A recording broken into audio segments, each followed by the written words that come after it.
kill Strahd, can we hang him like on the post and like ride around town with it? Sure. You could try as much as you like. Absolutely, please. I want his head on a pike. We could be the next edition of like the skeleton like horse rider, but you know, instead of the lantern, it's his head. That's metal and messed up. Okay, here's the thing. Instead of the head, this is kind of fucked up. Take his dead body, tie it to a horse, and just drag it around like all of Barovia. I want people to see that shit. Fuck him. That is medieval. All right. Well, anyways, welcome, guys. Welcome to another episode of Curse of Strahd, episode 31. Yeah. Yeah, we're getting far into this, y'all. Oh God. We're almost halfway there. Halfway living on a there. prayer. Oh, yeah, Strahd. Honestly, you're getting there. I think you're around there. I think you're around the half. Really? Well, maybe even the halfway. I don't know. Well, that kind of depends on you guys. We'll see. Oh, we're almost gone.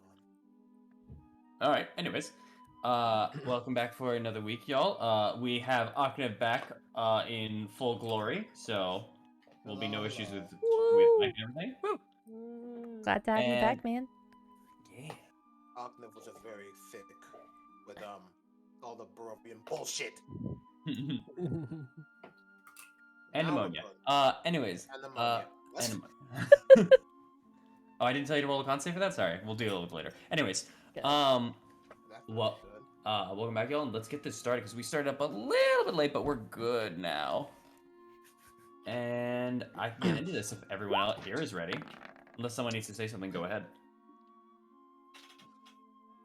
More videos coming out of my channel. Hey. Chicken is a great source of protein. Chicken is a great source of protein.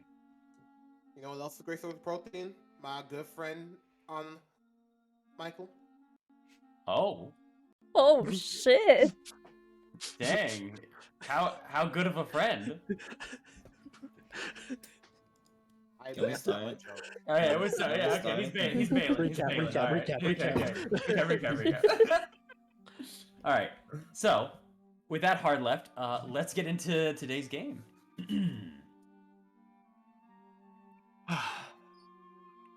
Last time, all of you guys here in Curse of Strahd, you good? I'm good. Okay, just make sure. What? Last time you all traversed your way over to Gester Hill in hopes to finding a gem that the Mardikovs had informed you of that made the wine both the grapes grow inside the vineyard to produce the wine and give it a great taste as well. Upon arriving, you all found some form of individuals going towards the top of this hill, finding a ring of black boulders and rocks surrounding a 50-foot tall statue that looked very much like Strahd.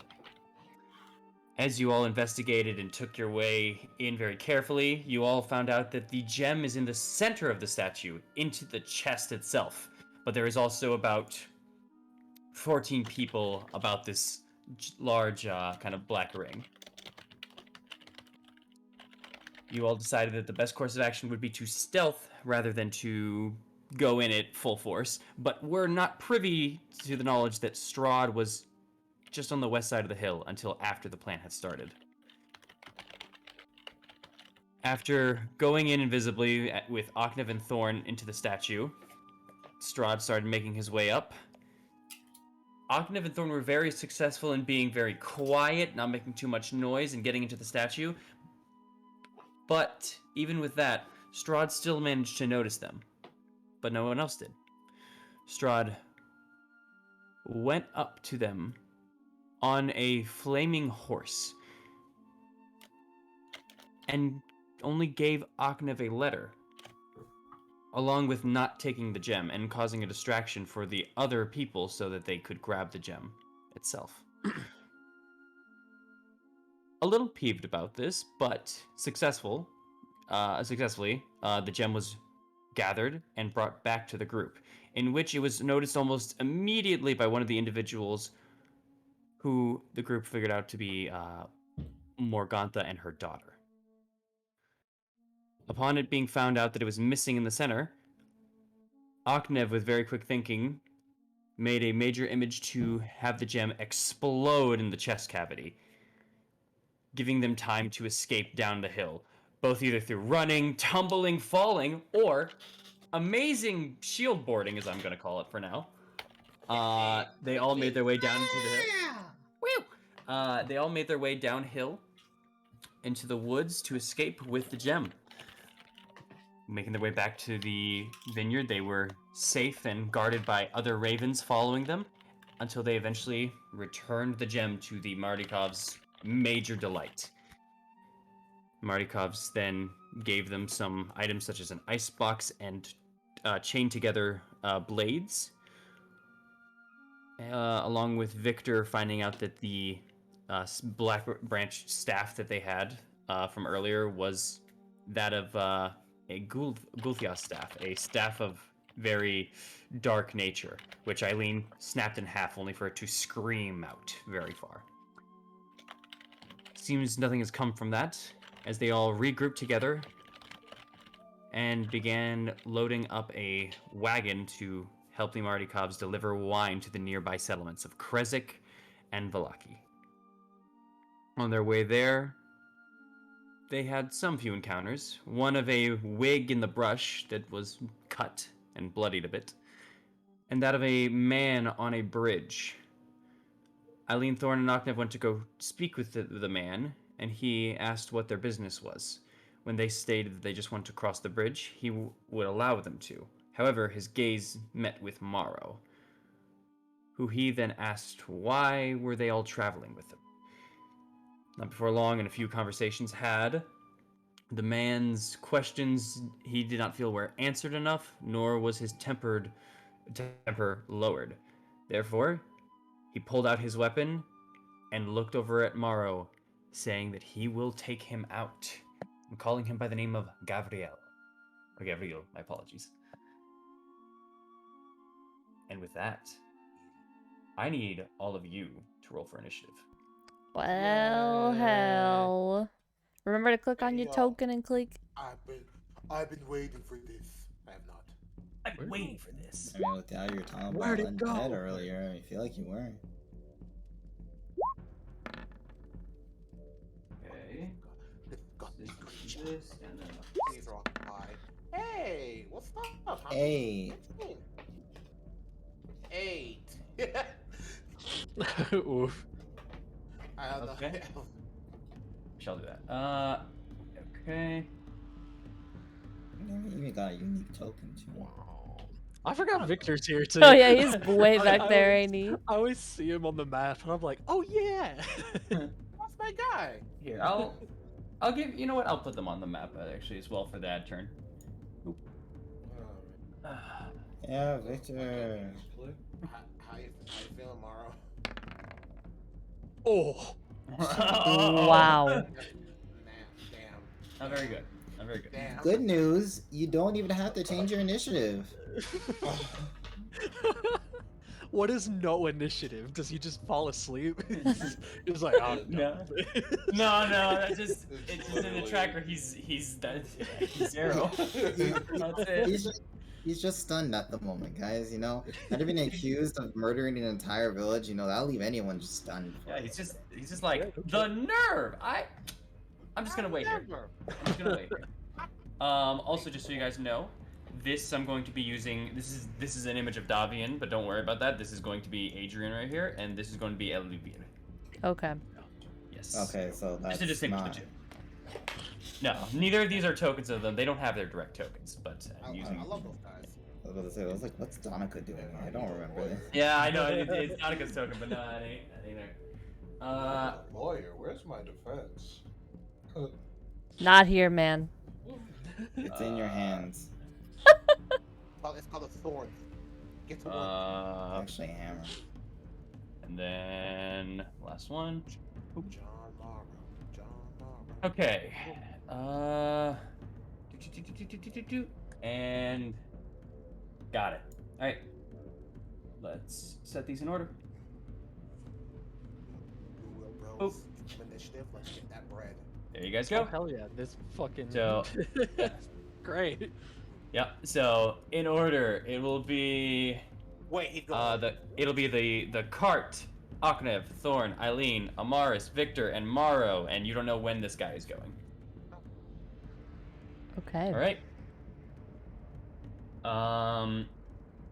In all honesty, okay, as this is going on, yeah, this is how it's gonna go. All right. Adrian himself is going to try to get the horses back from this scenario. He's going to try to pull back a little bit. He's going to roll animal handling for this, Smart. Yeah, very smart. Oh. which he very successfully does. However, the horses' speed backwards is nowhere near as much as they are going forward. But even with that, I believe he can move them. Yep. Okay. So yeah, because he rolled really well on this, so he can actually move them back all the way over to here. Damn. Okay. And Adrian will actually start popping out and start running with a longsword, but he's going to make it to about. He's going to make it actually in front of the horses. Is what he's going to do. Hell yeah. Let's go, Adrian. And that is their turn. So, Aknev, you see this individual. His sword and his eyes are pointed directly towards Maro. The three of you, however, his eyes rotate over to the three of you, and this figure is just standing tall, probably above all of you guys, and about at Maro's height, roughly. Just there's a large presence to him, even though he's just a single man over here. That's what you can kind of feel and what you know as this starts up. Go ahead. Fun. It's your turn first, Fun. Arthur. I love. Big man. I hope you like farting. I want to run over here and take out my blade. Did he say and farting? What'd you say? Did you say farting? I heard that too. Yeah, it sounded like you said farting. I know you said probably falling or something. I think you said falling. Don't do this to him at the very No. start. No, it just sounded like it. I know that's how he did. I'm just gonna score him a question. The answer is Scimitar! 20 hits. Alright. I'm just gonna make all my attack for him now. Okay, I'm go for gonna kind of swing around and kind of get low and take the chain and kind of wrap it and then kind of swing forward and let's go with the short sword. 16 A question mark? 16 hits. And for good measure, one more scimitar for the road. As this one, I'm gonna have kind of let go of the handle as it looks like it's going wild before pulling back on the short sword side and kind of whipping it around very quickly and adding the blade first for this one. I hope I hit. All right. As you dash through right past Eileen, spinning the. Ooh. Oh, that's a critical hit. So you super hit. Yep. Yeah. So first attack, the blade first is on a nat 20. Thank God I called. God damn it. 6, 11. 11, and here's a blade flourish, which is, and I'm going to use, and I'm sorry because I love using this. I'm using defensive flourish because that's Defense huge. flourish. Got it. Understood. And So, yeah, roll the damage, and I got your descriptor right here. Don't worry. please, big D8 rolls. I want my ace to be fat. If Aknev just like one hits this dude. Okay, not fat, but like That's still good. Pretty good. I got That's 22. that. I got That was 11 plus 10 right there, 21, and then 6. That's 27 points of damage. Ooh. Good start. That was a good start. And now Right. I'm at 22 AC right now, boys. So I can face Yeah. things for a little bit, unless they just say I hit you. What? Wait, 22 AC? Because blade flourish procs on the Yeah, but isn't it the roll of the blade flourish? Or no? the blade flourish 2 plus 4, 6. Right. Wait, you don't get both, do you? For a crit? I do. You also add the number rolled to your AC until the start of your next turn. I'll allow it. I'll allow it. I'll allow it. Even that's a little but I'll allow it for right now. Alright.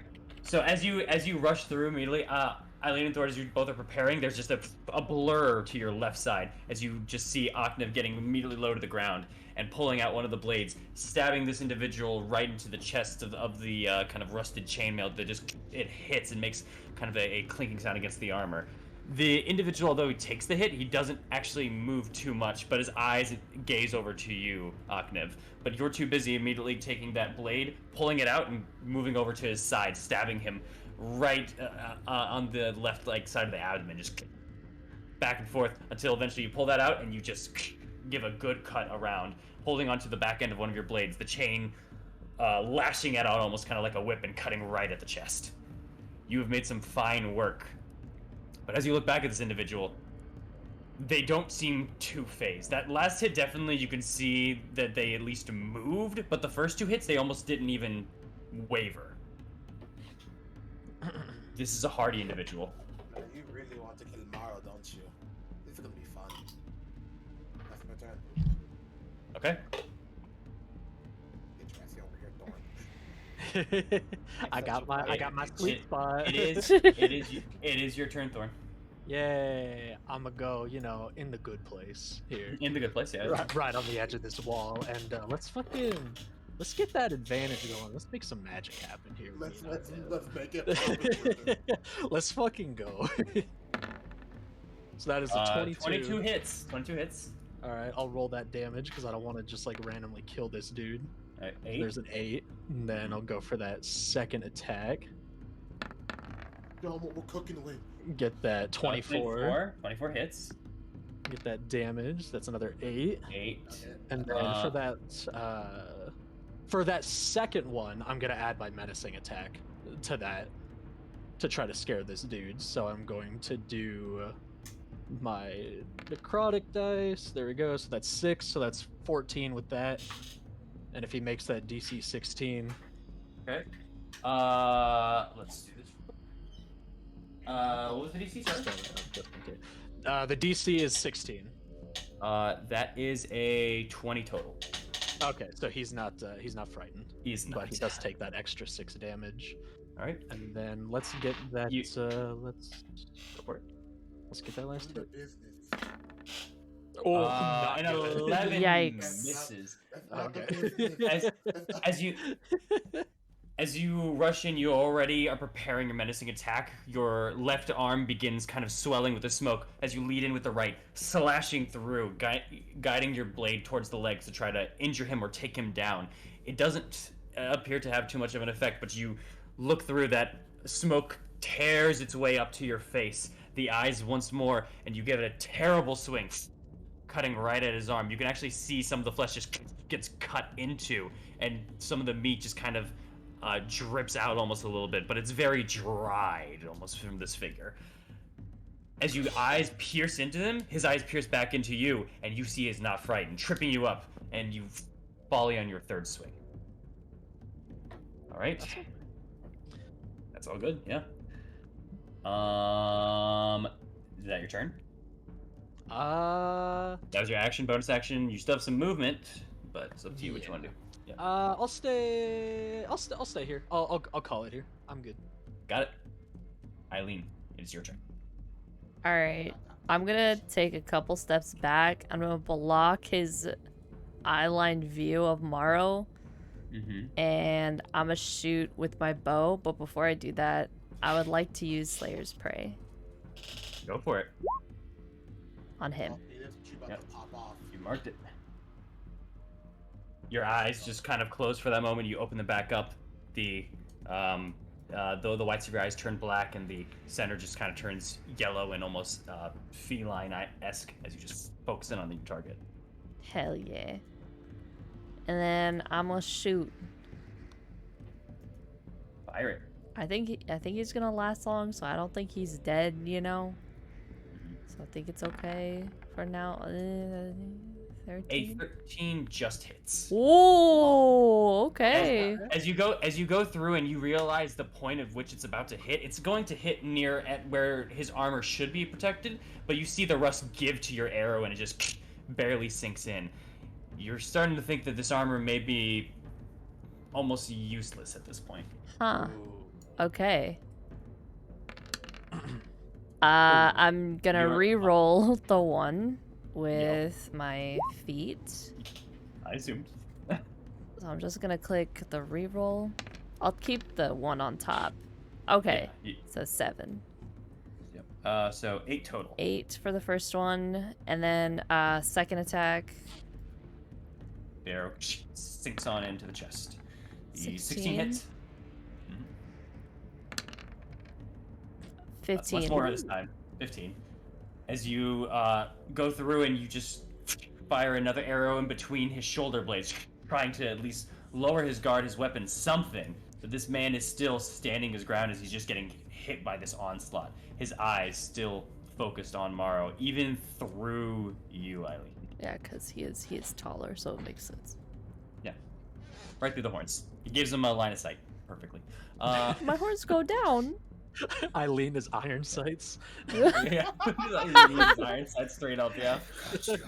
Can you imagine? He pulls out like a sniper rifle and then just lands on top of her head, you know? Uses you as a bipod. Yeah. That'd be So disrespectful. the disrespect would just be atrocious. Alright. Eileen, I need you. Why? It's gone out. That's my Alright. turn. I'm good. Alright. Let's go, Amaris. It My turn. would be Amaris. Yeah. Black fudge. Damn. If it wasn't this guy's turn. Don't worry, we got him right here. With a 13 total. Yo, Thor, you got trip attack, right? I do have triple attack, yeah. Trip. Trip attack? Maneuver. No, I don't have that. Uh, I got my he- repost. Eileen, you can feel the glare go past you. And worse so, Morrow, you can't even see his face right now, but you feel a cold bead on you. As this individual... Let's see, can he do this? First off. No, he couldn't, so I'll have to do that. That's fine with him. As he, from all of you guys, he takes a step forward, almost completely unengaged with both Oknev or Thorn, and runs past you as well, Eileen, as he's going to run tomorrow. Opportunity Did he attack? disengage with us? He's not disengaging. He is running past. He Oh, wants okay. that. He wants Do we that. still? You can still opportunity take that attack if you can absolutely opportunity attack if you'd like. He wants Got that. it. I would like smoke. Did to. we? Do Akanev and I still have that advantage since he was right there? No, because the point when she would have left, you guys would not have had advantage. You Okay. would have left like this at that point. Let's take that opportunity. Yeah, I'm just gonna kind of swing the scimitar and just kind of throw it out. Like 23. That's a hit. Like a thrown weapon, I guess. Fuck. 9 slashing. And slashing. Got it. 11 misses. 11 misses. Thorn, from your position, as he's running through, you try to catch the leg to trip him up, but he's still with it just a stride. Oknev, you go and you're going for a slash, but you notice something. The stabs that you had done to his abdomen earlier are starting to close up as he's running through. Oh shit! It seems as though this individual is rapidly regenerating in some manner. Shit. That's that Deadpool effect. Eileen is running past you. I am would like going to swing with the short sword that I have. It's You- silvered. You do not have your sword equipped. You are currently two-handing your bow, so you can punch him if you would like. Shin. Can you Kick him trip in him the with the shin. bow? Can you the like two- grab his leg? with I it? don't know if the DM will allow me to do it. You want to try to trip him with this? Yeah. I'll allow it. I'll allow it for now, just because I think it'd be hilarious. Because that would be your athletics against him. Okay. Which I have I believe in How you. good I can believe dead in you. people athletics be?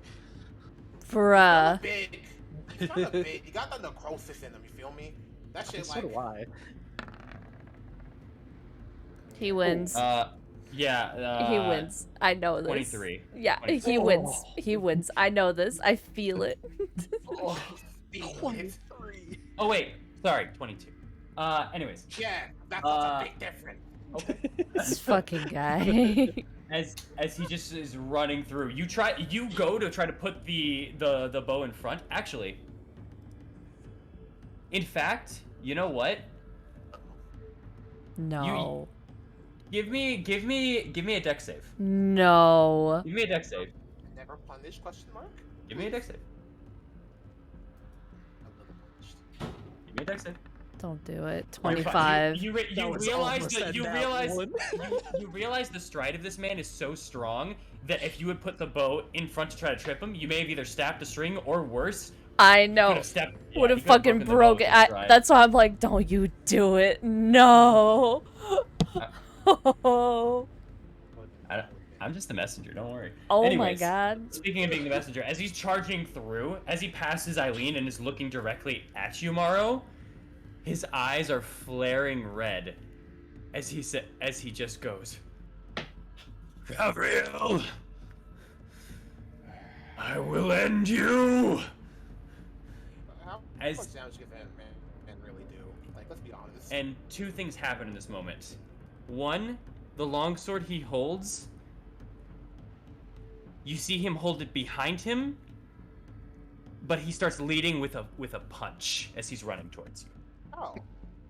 And you start to see the hand begin to glowing almost a little. Oh no, I know what this is. Oh. Along with that, after he had said that, in your head you hear, Fool. Just as blind as I. that's what you hear. Who said that? As Maro hears that in his head, none of you do. As he goes in for a swing. What the fuck just said that? Good luck, Morrow. That is an 18. That hits. My That AC hits? 16. Alright. You suffer. I like how you say suffer. Not take. Oh, I might be a reason for a man. You suffer 16 points of bludgeoning damage as you feel this strike your jaw. You feel a crack, but that's not all. As it goes through, you feel that white light that just hit as well pierce through into that jaw and add amplitude of force, adding an additional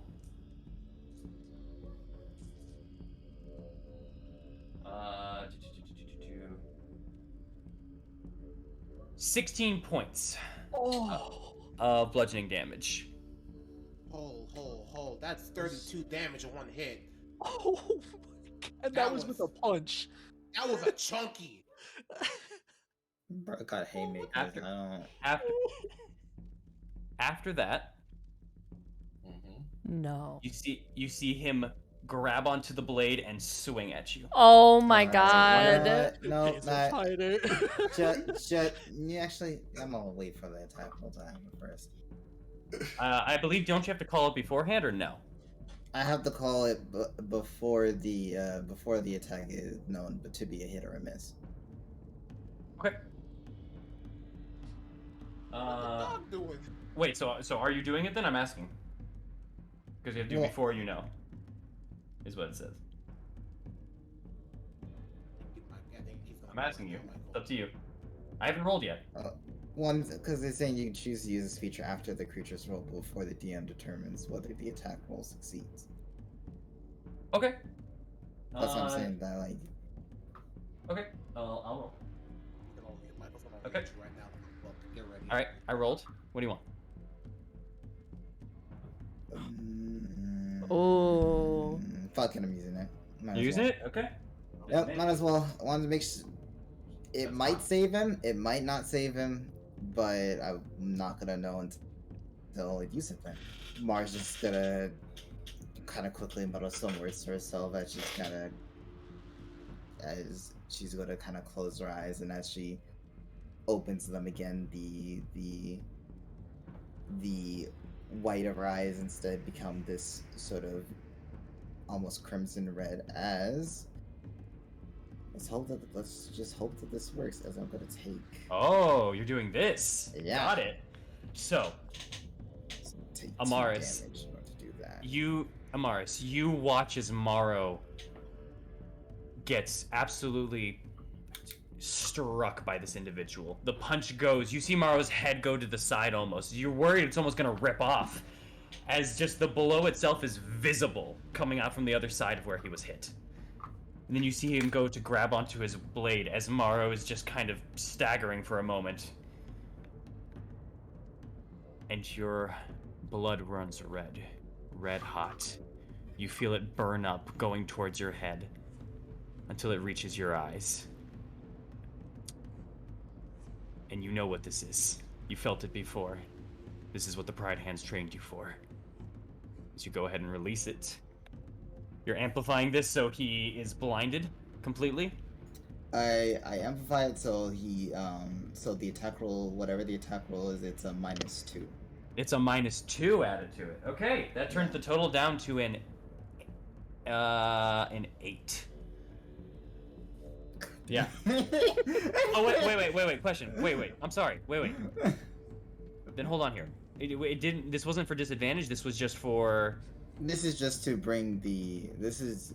Oh. It might a -2 to whatever they roll on. I thought it was disadvantage. I thought it was the other one that you were using. My apologies. No. So.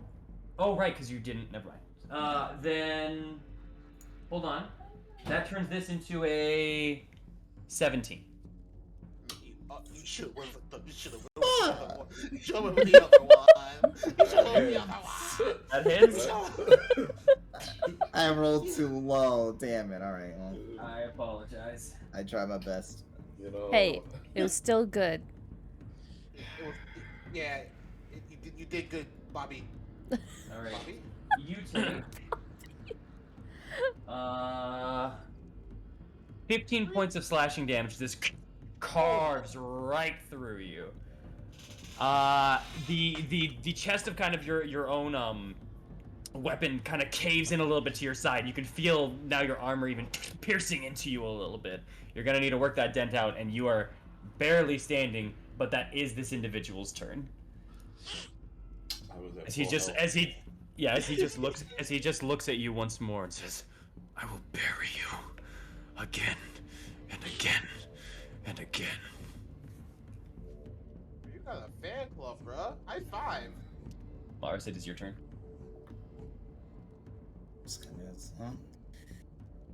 That didn't work as well as I hoped. Well, let's see if this one does instead. As you just gotta kind of puts away her hand, puts down her hand and raises up her other arm with her shield on it as she is going to cast command. Onto them. Oh hell yeah. Okay.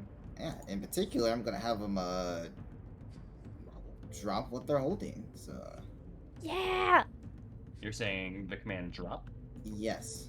Give me just 1 second just to look over something on the spell. I just want to double check something. Time out though. Can we drop his hand? Can we rip that hand off? That's the problem. That is the sword. Yo, is his hand stitched up? Because we can make him drop the hand. Rip that shit off, bro. First off here, let me roll while I check this up. It's a wisdom save, correct? It is a wisdom save, yes. That is a 16 to save. God. Oh. Baby by girl. 1. Maybe it's Good charisma? at wisdom saves.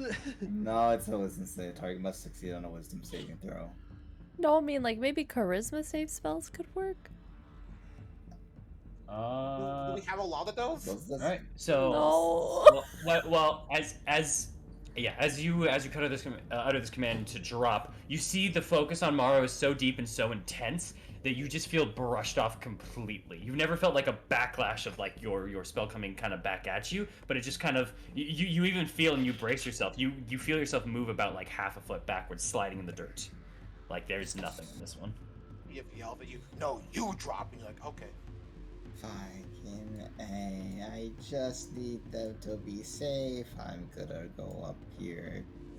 I'm just gonna kind of stand in front of him because Morrow looks like he needs a friend. Yes. Morrow Thank needs you. a life alert. Okay. He needs life alert, dog. You don't need a friend. Yeah, but I don't have anything for my bonus action, so that's my turn. All right. Victor kind of looks at the situation, and he's just now seeing this guy going after Morrow just with all those hits, and he just kind of holds there for a second and goes, if you would get away from him, I could do a little bit more. As he just kind of raises his hand in the air, and he's going to cast. We got spells. Let's go, Victor. Yeah, he'll cast Magic Missile at 3rd level. Ooh. As you just see darts of magical arcana just blue, greens, red, vibrant colors just flying out of him and targeting directly at this individual. He will take. Let's see. Actually, you know what? I will roll it in roll 20 because he's your guys' friend, and also it saves me on math. Yeah. Yeah. Yay, friends. Yay, friends. 5d4. That's 5. Cool. Wow. Ooh, okay. That's pretty good. Okay. You're not supposed to be this helpful, Victor. All right. What you doing later?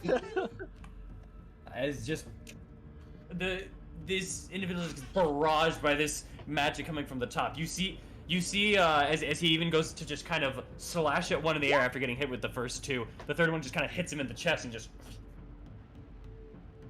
as he's just still eyes gazing at you, Morrow. They're starting to look a bit weary now. For as much as you guys can have seen the physicality of this individual, this is the first time you're seeing them now almost step back and take a breath, in a sense. Good. That's actually, yeah, then Victor's gonna move probably towards the cart over here, and he's going to just kind of slink a little bit away, as it is your turn now, Mark.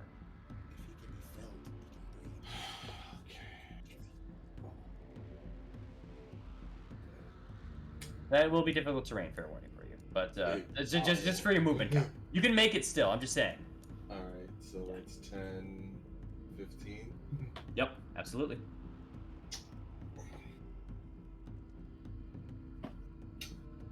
Gotta do this today. Okay. Pull out my maul. I'm gonna cough up a little blood, and then I'm gonna swing. He just didn't want to fight today. This is supposed to be a day's celebration. You the excitement. The fight wanted you. The fight. Like Mark's gonna sleep? Nah, can't have that shit. Yo, That's 25. 25 hits. Fat numbers. First one. Hit him with the smite, baby. Well, no. At least not. Man says no. You really did say Let no. him go on. No. Oh. Okay. Fat numbers. 14 points of bludgeoning. Nice. Are you trying to push him? No, not on this one. On Okay. The next one. Hopefully I hit on the next one and he gets pushed.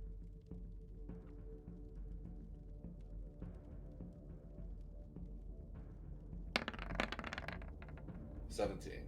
17 hits. Alright, now I will smite on this one. The fat number. All right. Go for it. Okay. That. Is he an undead or fiend? He is considered. Double checking. He is considered an undead. Alright. Yes, this is not a critical. Oh. That. 24. 24. Correct. 24. All right. As. Go ahead. Yes, and I will give him the crusher treatment. Got it. And you're pushing him back where? And I think it's best as far as that because, I'm gonna push him back as far as that. I think it's best as far as that. I'm gonna push him back here. Got it. He just slides over to this position as you just knocked him through. Yeah, you running through and moving past the brush. He kind of is going to take a swing at you, and you take your maul, blocking it and rotating it to just cut him, or not cut him, sorry, smash into his knee, dashing him to the side a little bit. It kind of causes him to buckle for a moment, and you ready a smite as your eyes once again kind of hit gray and just flash on over as you go for an underswing right into his head. Like you see that head almost. You hear a sound as if the head is disconnecting, and the back kind of arches before realigning and looking right back at you. So you're seeing now from where you hit him underneath the chin. There's kind of like a emanations of your divine magic just sizzling off of him.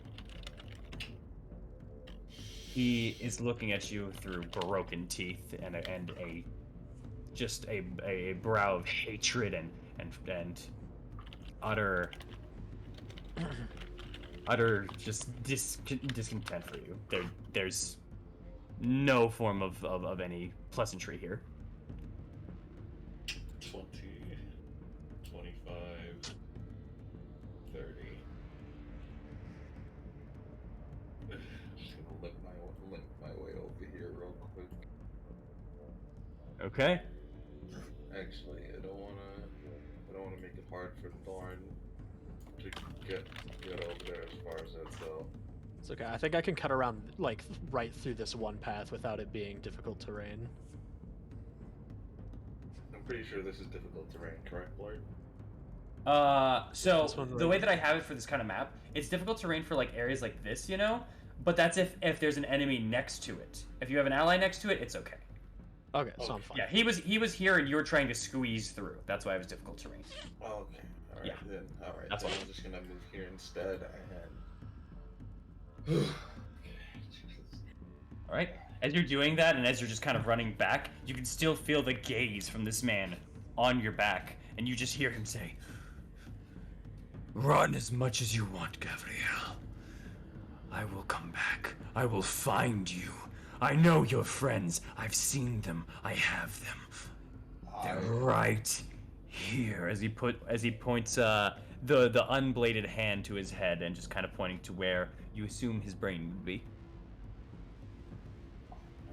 Oh my God. I'm not even Gabriel. It's not me. Do you say that? Yes. Do you say that out loud? And cough as well. He just kind of grits his teeth as he's looking at you and then looking at all of you, but once again back at Morrow and just saying, "Liar!"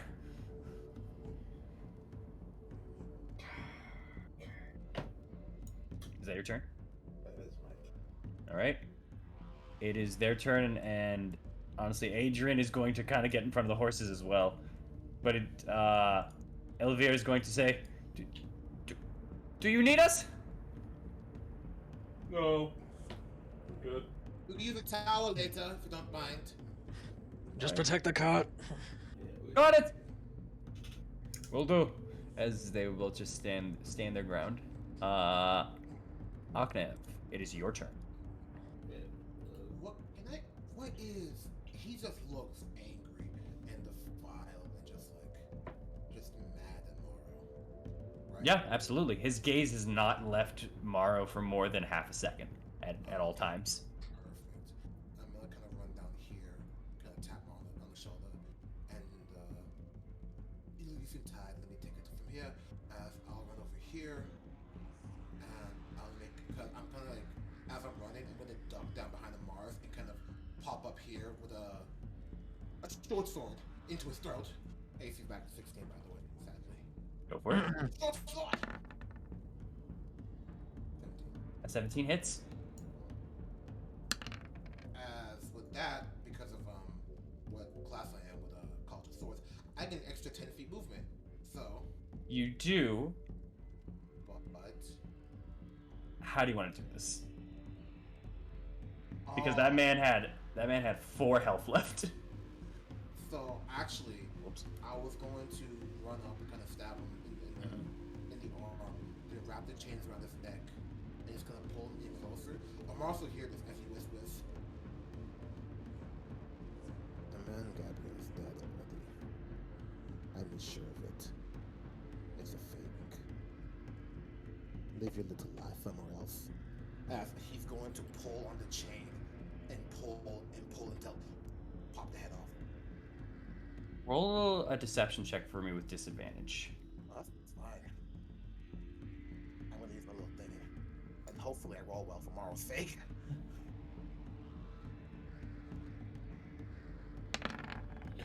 Oh. Oh! No! Damn. It's still 16. It's still 16. 60's still good, but 16. Yeah. So, as you do that, and you with your newfound kind of chains, you kind of stab onto the side of him, giving you a second as he winces forth and rolls down. And you use that time to pull out the blade and wrap the chain around, putting now your foot onto his back, and now pulling right over his neck as he winces and hits the ground with his knees. And you hear as you whisper that into his ear. With the guttural sounds coming out of him, you can make out just barely him saying, He's been dead for years, and I'll make sure it stays that way. before the neck gives way. You feel the break. And you pull one more time before snap. The head falls off and rolls off your back over to here. Damn. Sorry, We're good at sorry. decapitating people. Yeah. The man is dead. Sick. Gotta turn around. So, let's get back to delivering that wine, shall we? Someone should probably hear Morrow. He looks like he's about to pass out. Morris.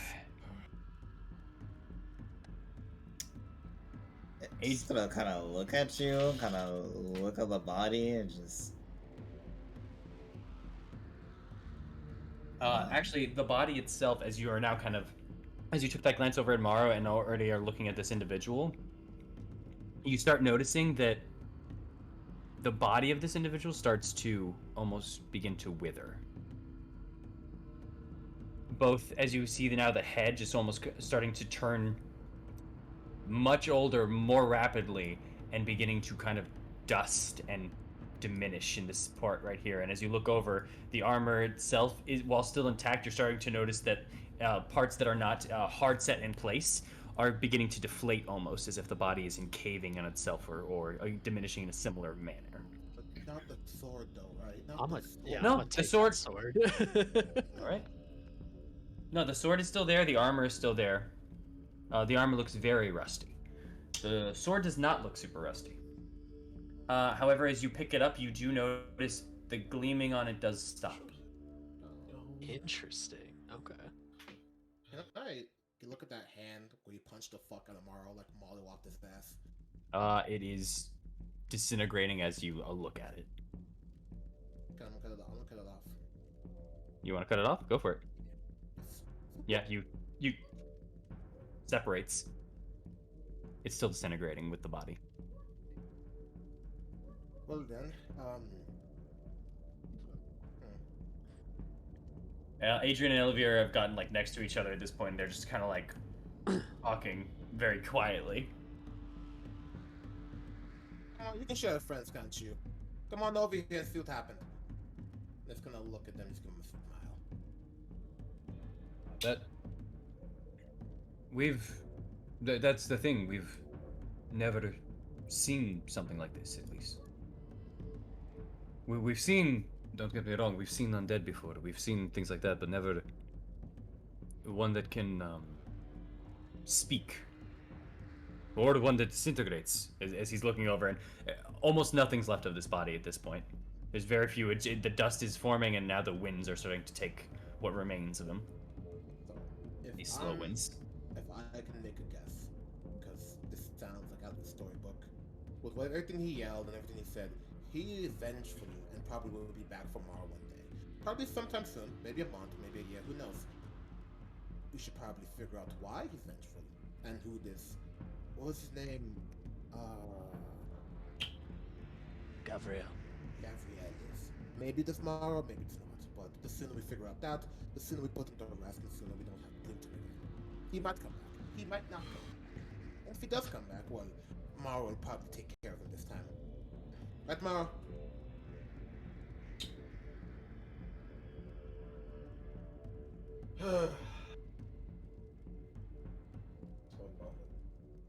One moment, please. I'm gonna patch myself up. Hey. Anything Can- good? Go ahead. I'm sorry. And you what?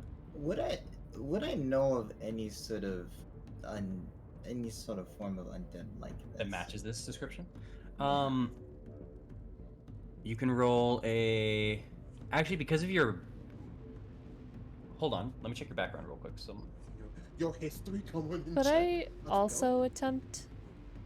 You both This- can. It would be. This would be religion, but I want to check to see if something would take place real quick. I just want to make sure. I will. No, I'm gonna give a flat roll, not advantage. Yeah, you both can do a religion check. No offense, DM, but I have favored foe. With Undead. undead, yeah. Okay. So, advantage in wisdom, and for trying to gain intelligence checks, so you are able to. Yeah, then you have advantage on that one. I was about to say, it's like, I couldn't remember if you had something as well, but go for it. Alright, Eileen, you get advantage. Amars, you for this. There you go. That's 14. 14. And Morris. Let's see here. Actually, I think I get, because religion's an intelligence check, right? Yeah, it is. Yeah, it is. So I do as well. For why? Why do you get advantage for that? And Oh yeah, because you took the level. Okay, yeah, you I believe. Hell yeah. Yep, you for tracks intelligence checks. Yep, all right, go for it. I didn't know I didn't know everybody else just. Oh, became nice. There you That's go. 20, 23 in fact. Okay, so both of you would know something about this. First off, this individual here. This individual here is a being very much the way that they spoke, the way that they act, is a being of both undead and one of vengeance. That clicks on both of your guys' radar for a second as you just immediately go to Revenant. Revenants So I are Revenants are beings that have a vendetta or a form of anger towards either a target, a place, something. And they're people who have gone and become dead, but with more to do in this world. So people are hunted down by these revenants, or places are, or things are done, such as places being burnt or whatever it is. And the revenants do not sleep, stop, or anything until this is done, whatever this thing is. You got that both from the intelligence of it, both the focus in its eyes, and all of that. However, Amaris, with that being the case, some things did not add up to you. The way that it was speaking and everything. You at least know. Gee, let me just double check one thing. I just. They do be scary. Sorry, I just want to check one last thing for it.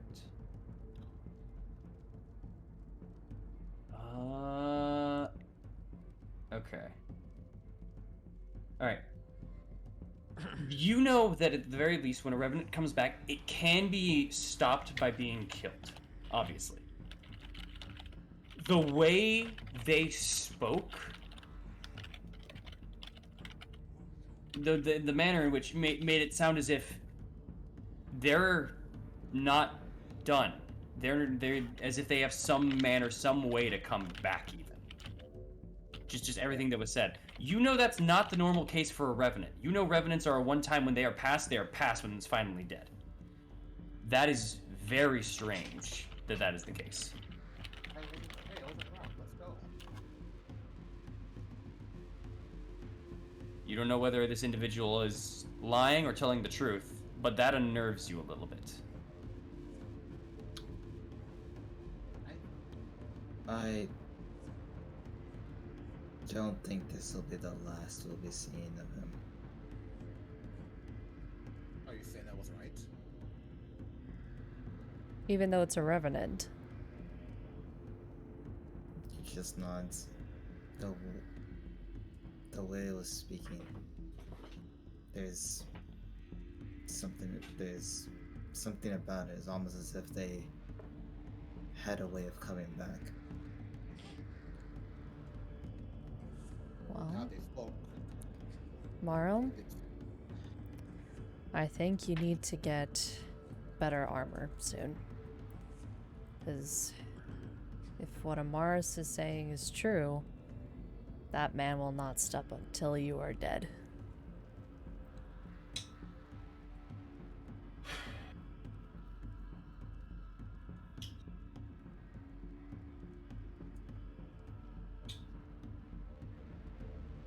DM,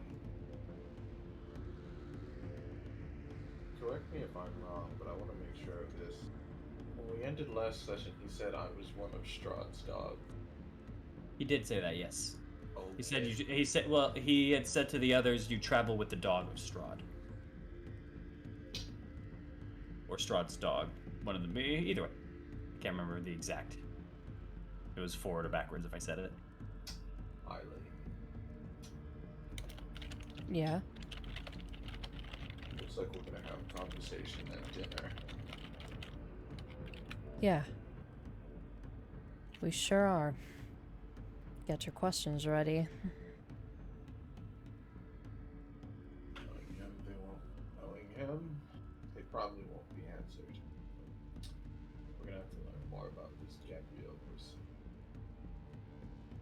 Well, you miss every shot you don't take, right?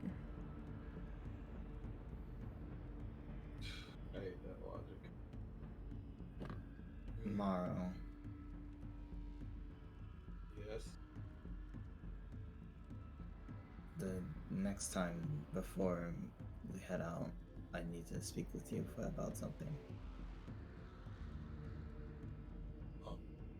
Alright. Okay. Alright. Is everybody good? Is everybody ready to go?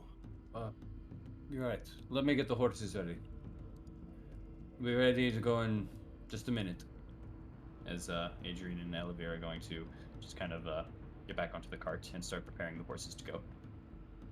I'm just gonna go over to Victor really quick and show him the sword and say, hey, this was like shining or something in his hand. This isn't magic or anything, is it? Or is this just a strange sword? Are you asking me to check now, or do you want us? We can check if we have some downtime. Just Wow. wondering if you knew anything at first glance. No, I'd have to. Well, I can figure out whether or not it's magical right now, but it would be burning a spell slot. If you think we're going to be safe for the rest of the time, sure. If not, then We can wait till we get to Velaki. I'll hold on to Okay. it. all right. Will do. Hold on to that. Yeah. As he Nice starts shot with the magic. back. As I walk away. He kind of takes a step back, and you see him like as you're kind of turning from the horses, like a little bit out of view. You side glance as he turns around, just kind of surprised at that comment in the first place, but keeps on walking. All right. Is there anything you guys want to do before you head out farther, or no? Yeah, if you don't mind. Please go ahead. I want to kind of go to the first and use precipitation. Kind of clean it up. The rust to look for an insignia on the armor. You want to look for an insignia on the armor, okay? Yeah, I want to use. I want to get the rust first to see if there's any kind of insignia of any, something that we can follow. Absolutely. Make me an investigation check. Well, buckle to. Here you go. Without the band, so just 12. Mhm.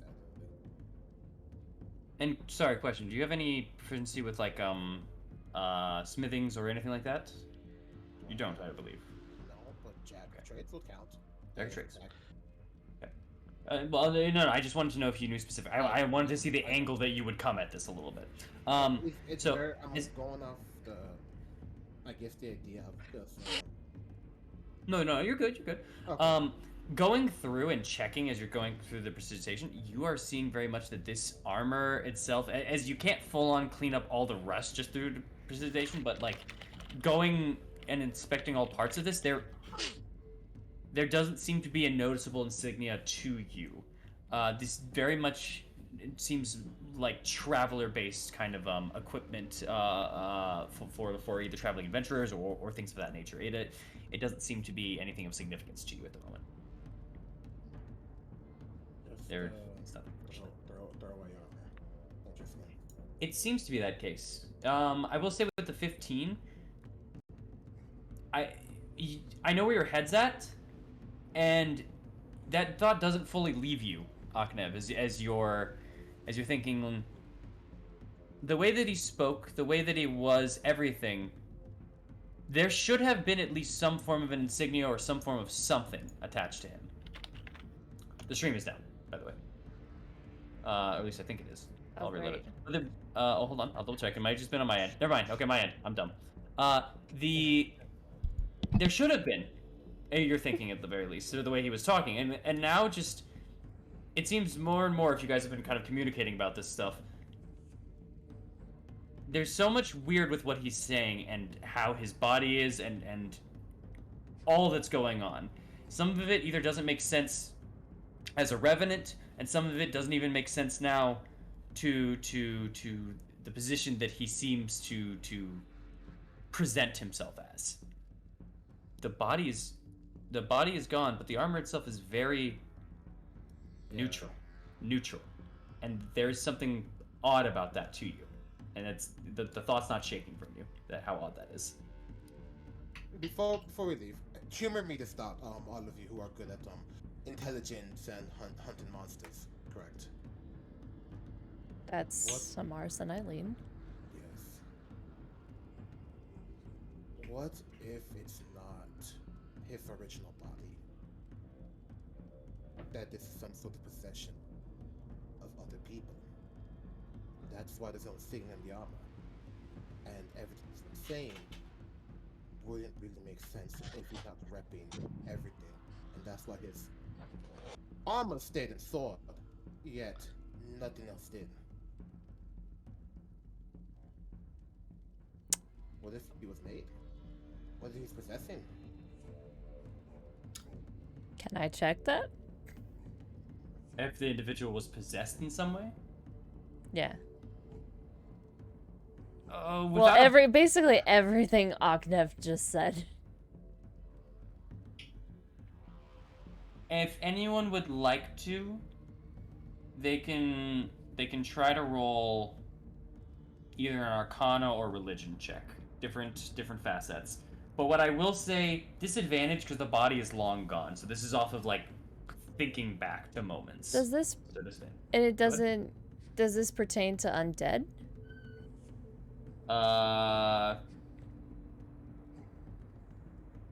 Since it is kind of a possession. I get what you're saying. I'm thinking about it. For me and I will say, I know. I'm thinking about it. I will say no. No for this. Okay. You want to roll Religion or Arcana? I mean, I'm proficient in both, so. Me either, but it's the same roll. Eileen, Arcana, maybe Mars, Religion, question mark? I mean, I was just gonna roll Arcana at this point. Alright, I'll roll Religion then. Oh, Religion. It should be disadvantage. Let me roll again. Sorry. Ooh. No, If only. 10. 10 and a 5. Everything that he's saying, unfortunately, both through the eyes being so kind of glazed and focused on Morrow, none of you could ever get a good look to see if there was really any form of a possession. And Eileen, with at least with the 10, when you were talking to him, he at least had forms of cognition. Before he noticed Morrow, at the very least, he did speak to you all. But you would have to, there would be so much more tests that you wouldn't be able to get off of just a glance of this. That again, something's not clicking. Something's odd. Put a bookmark on that thought. I think we run into this guy again. Let's maybe have some research done beforehand. Can someone roll me a d20? Anyone. Go ahead. I'll do it. Morrow. Go ahead, Thorn. Pop off. I'll do it. Mine came Morrow. first. Oh, yeah, Mars came first. All right. Thank you. Thank you, Mara. All right. Good to know. Well, if it ever comes up, we'll look at it again. And to be honest, we will forget about it, but it will be fun to see him again. I wonder what toys he'll bring next time.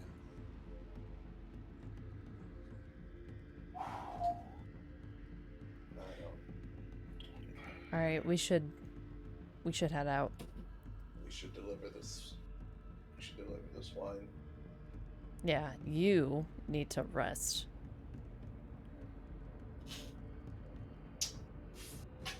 Apparently, that's the one thing I can't do today.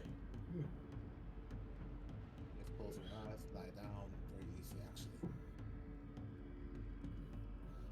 Just gonna finally take her eyes off the armor. Just yeah, I think rest is good. I'll just wait by the bridge for the cart to come, then I'll walk beside it again. Right. I'm gonna get into the cart.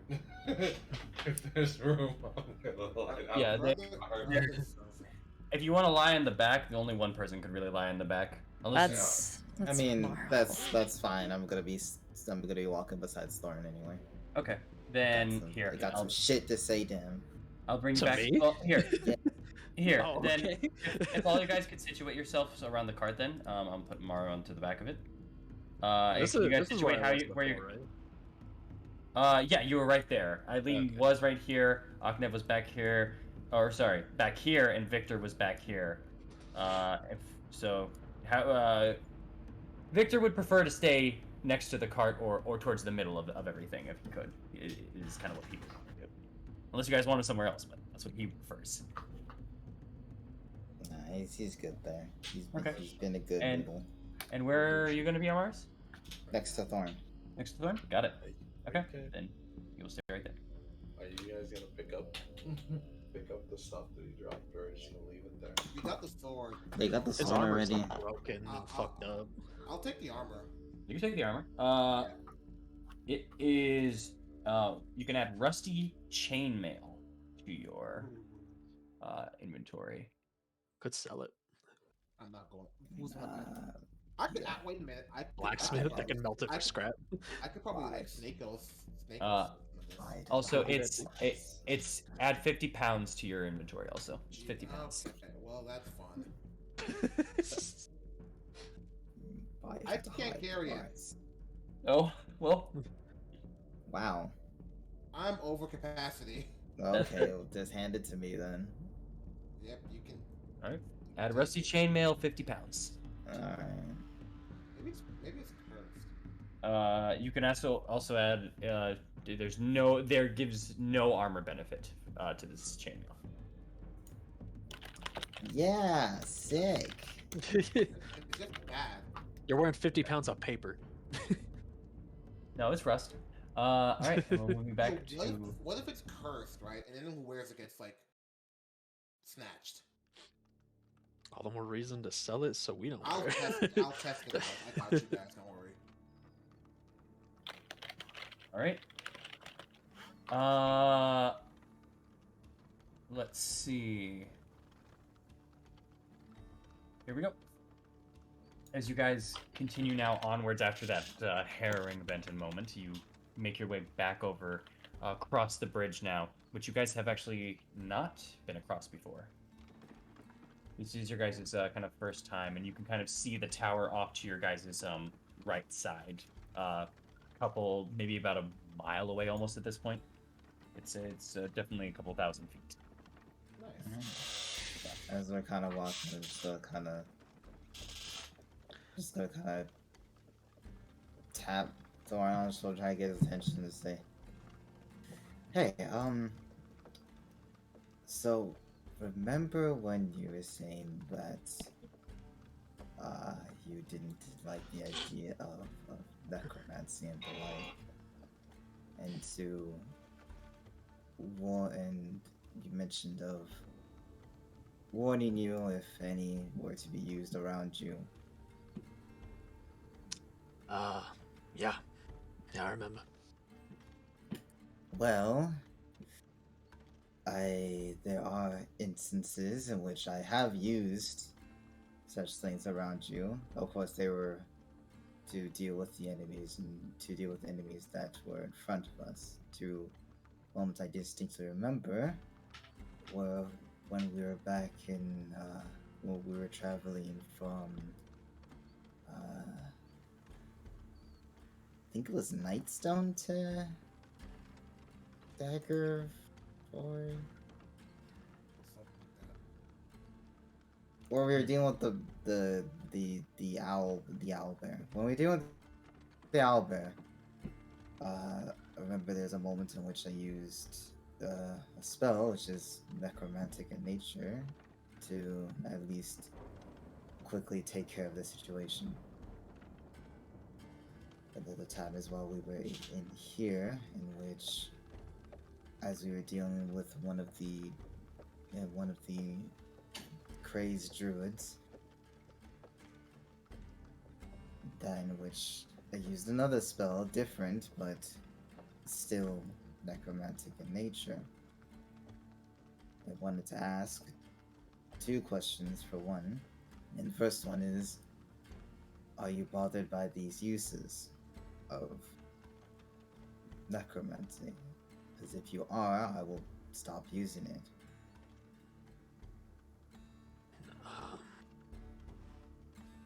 You see, he looks like really confused for a second, like he's trying to kind of process it. His like face is kind of scrunched up. What? What spells did you use that were necromantic in nature? The one I used on the owlbear is a spell called Inflict Wounds. The one I used on one of the druids was a spell called Toll the Dead. They both injured whoever is on the receiving end. One requires me to touch them, the other simply requires me to be within a certain range of them.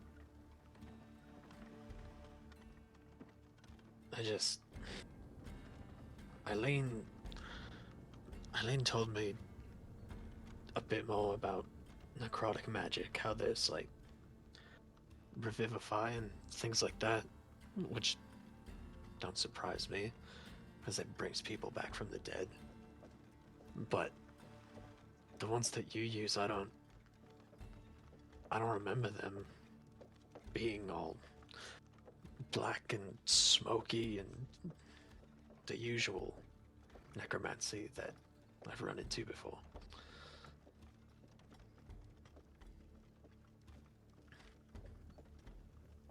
Well, I thought that they normally, most of them, well, obviously most of them are the classic black smoky, do not touch sort of vibe, but there are some that don't exactly have that look to them. Huh. However, I decided to tell you regardless because at the very least you should know at least the magical capabilities of those around you. So that way, if you do see them in the future, you would at least know where, or at least you know exactly what type of magic it is.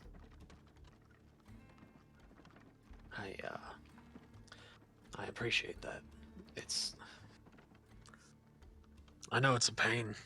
I know it is. I wish I didn't hate it. It takes a lot of energy to hate something. But it's just weird to me that they were used, and I had no idea that they were necrotic in nature, because I thought it was all the same. But I trust you. I don't have anything against you using it. Now, if somebody randomly joined up with us, like how Defina did, or something, and then they started using it, I'd probably have a bit of a problem. But you're good with your magic, and you don't mean anybody any harm, unless they're harming us. So I trust it. I will say though, what I said to Eileen, revivify and all that sounds great, but if I'm dead, I want to stay dead. Bleeding out's one thing, dying's another thing, but if I'm dead, I want to stay that way, just in case that ever comes around. Right. Well, in terms of bleeding out, I know. In terms of bleeding out, I know there exists a spell that can stop that, which is also necromantic in nature. But in terms of if you were to die at any point, then I won't try to bring you back. I appreciate it.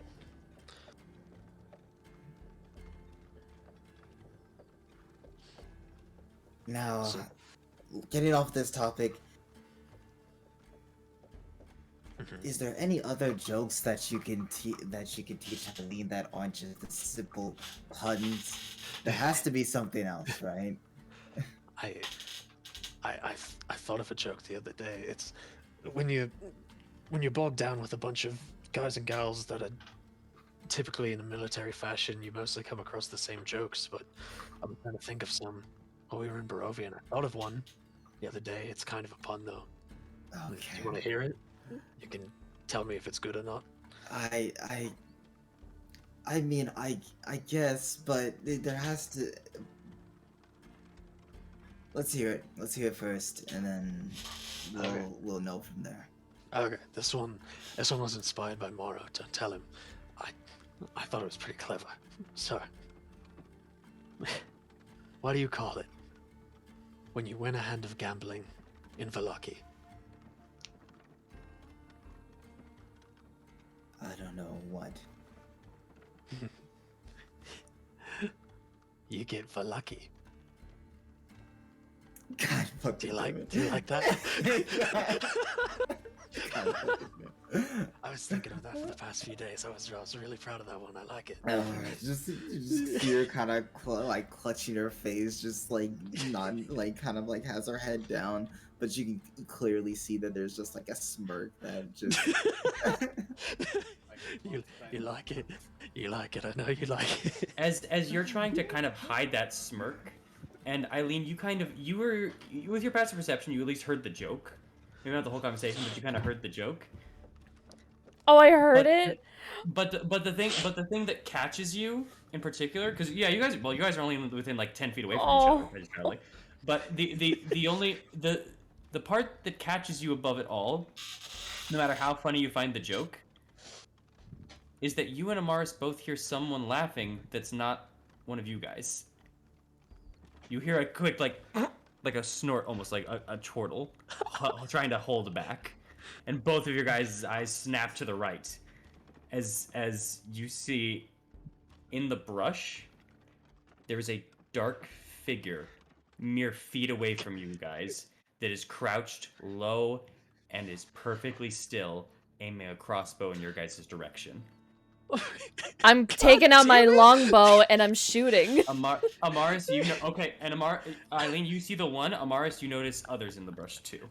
See about 2 others. So there are 2 total.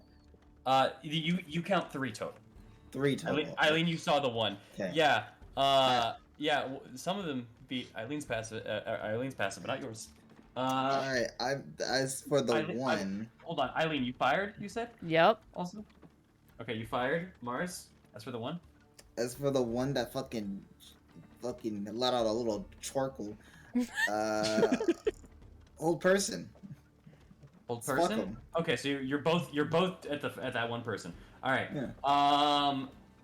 They're going to try to fire. You 3 are going to roll initiative. Amaris, Eileen, and this person, and then we'll see how that goes before we actually have an initiative.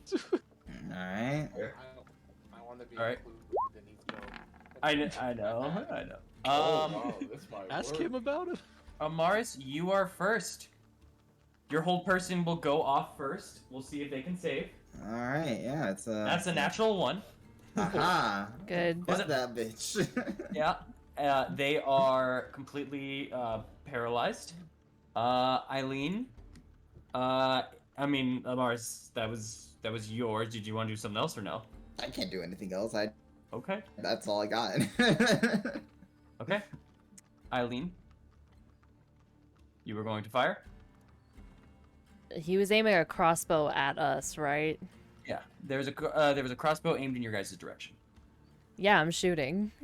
All right. Okay. You have normal because they're in a brush, kind of prone. Which is disadvantage, but they are paralyzed, so advantage, so it's flat. Okay. 10. All right. 10. It goes into the brush, but it gets snagged in by some of the twigs itself, and passes through this figure as they're just kind of. And as this kind of happens, and as Adrian just suddenly notices and tries to stop the horses, I need all of you guys once again to roll for initiative.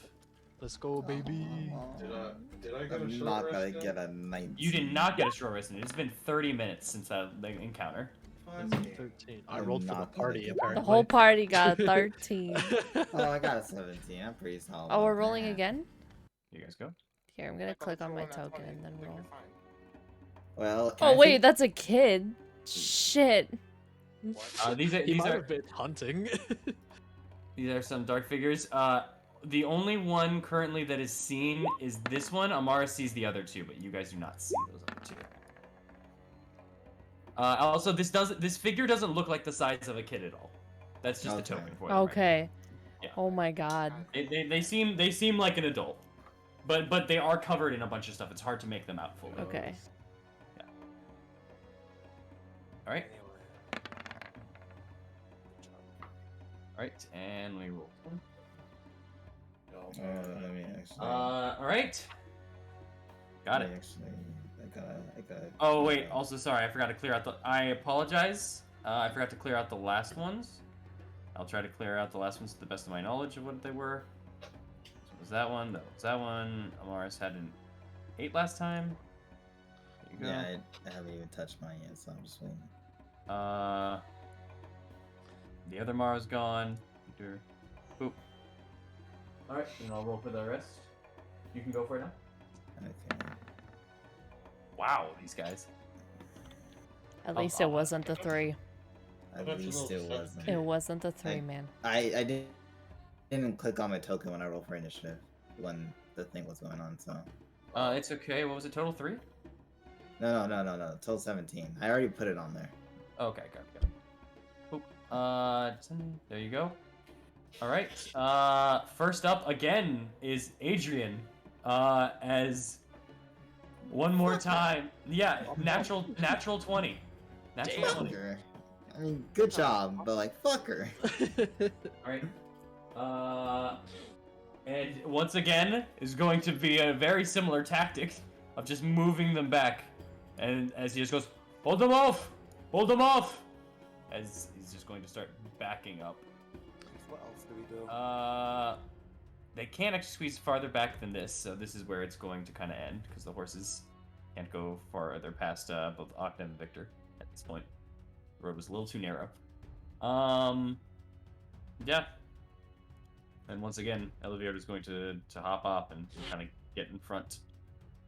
And actually, to you, Mars, what do you see? 3 of them. I have one. I might have one held down at the moment. I'm not sure how long it's gonna last. I only see one. As he's just desperately kind of looking through the bushes. But all right, that'll be his turn. Aknev, you are up. Morrow? Aknev. Yeah, Aknev's not on the turn order. Oh, wait. Where am Hello? I? I What'd thought you I got roll a with me? 16. Where did he go? 17. No, I thought. Wait, how much did he get? 16. Was it 16? Yeah. Yeah, he's at the But top. No, he's not on the turn order. Oh, he's not on the turn order? Not Oh, I even deleted him? down, damn, My apologies. yeah. Here, add him back to the turn order. That was the other one. I clicked the wrong one. He had 16 last time too, so I just saw a 16 and I went for it. And I'm first. Wait, what? Hold on. I got a 17. You're right. I hit the next. My apologies. I hit the next because it was Adrian's turn over. That's why I didn't add them to the list because I just know they're at the top now. Okay. Go for it. All right. So I'm gonna kind of point. I'm gonna kind of point in direction to where the other two are at. Okay. First and foremost. Yep. And then. Go ahead. And then, like after pointing to where the other two are at, I'm gonna kind of take out my mace. Go for it. And just go for the one that I have paralyzed, because why not? Fair enough. Wait, It's fun. Wait, they would have gotten a turn to unparalyze before your turn, so real quick. Oh yeah, right. True. Let me actually go back here before I move, because that is a 19 to save. God damn it! All right, they're not paralyzed anymore. They're not paralyzed anymore. That was all right. their turn for last. Yep, My I am. Yeah, it's all good. It's all good. Not moving forward. In fact, I'm gonna stay right where I am. I'm gonna turn around and use a other nifty spell that I have, and that's great. It's cool. We're just gonna have them make a dex save as a Sacred Flame is gonna hit him instead. All right. This individual. Yep. All right. Dex save. That is a 19. Alright, guess I'm just not doing shit this turn. That's all good. And I'm fine with that. Alright. Passes, unfortunately. Is that it? Just gonna. Or you want to move? You can move in bonus action. I'm a stand right over here. Okay. And as Amar's kind of pointed them out, you all kind of like now see they're in the brush, obviously, and you can kind of make out that there are figures in there, but you can't, especially these two are just kind of barely made out for you guys. This is the only one you guys kind of see as you were guided by Eileen's arrow and Amar's pointing, and they had to stop for a second. But yeah. All right. Aknev, you're up. Well, I need to face stealth on bad things, so I can't really be popping them out. So I'm going to run over and cut a bitch. Go for it. They're inside the brush, so that would be with disadvantage. What have I got? Yeah. They're in the brush. You see that these people are like well hidden into the brush. Oh, okay. Shatter. Oh, you're using shatter? I was about to say, like, you say you want to save spell slots. Yeah, you go open with shatter. I gotta save spell slots. Shut. Actually, I have two. You know what? Before I run, I'm gonna run over and like, hey Maro, you mind if I borrow this as I'm going to, because Maro's been cut already, right? From like earlier. Maro is, yeah, his jaws is on the side a little bit. He's got a little bit of that lockjaw situation going on, and not lockjaw, loose jaw, and he's got a slash across the chest. I'm going to take my hand and like drag it along his chest and take just a handful of blood and walk over. Thank you. As I'm going to throw the blood into the air and cast Bane. On all three, okay. You That is a what save? Wisdom or charisma? Charisma save. Charisma save. Okay. You're like using other people's blood for Bane, huh? It's cool, and you're there. Shut up. All right. That is a 15. Beats it. 5. Nails it. And 18. Oh, fuck me then. Hey, one of them's Bane. I'll say it's the middle one since I went in that order for it, as they have the Bane proc on them. Alright, well. Actually, I don't need to use Yeah, that. that middle one's getting fucked. Yeah, they really are. Actually, is there another? I think I'll probably use another thing for Bane. I'll use this. It's fun. Actually, no, that's Bleeding Eye. I'll keep this for now. I'll find something later. Alright. But for now, the red mark is the Bane. Alright, is that it for your turn? It's gonna yell out, "We forgive you if you all come out nicely. Promise."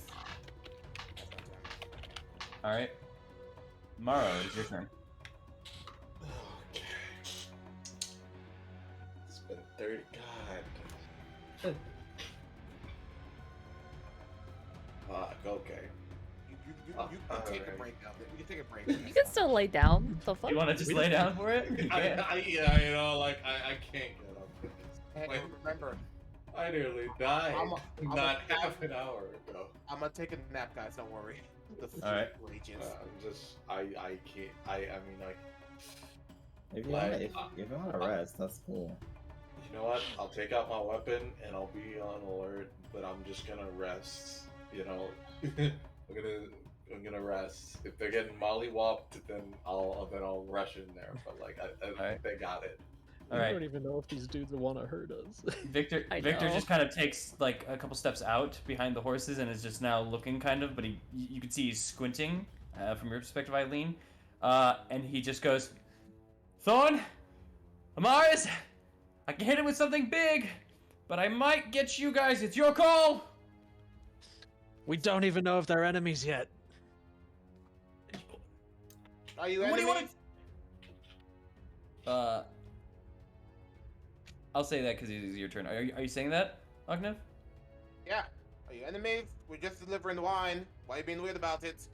You say that out loud, and they will respond on their turn. Okay, cool. So, but Victor's just like, do you want me to do nothing? Just hold still. Just hold. You're Just fine. wait. Fine. Just And- wait.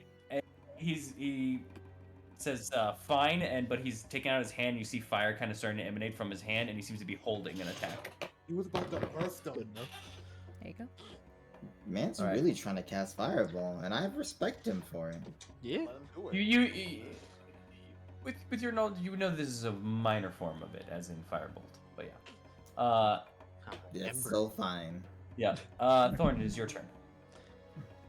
Great.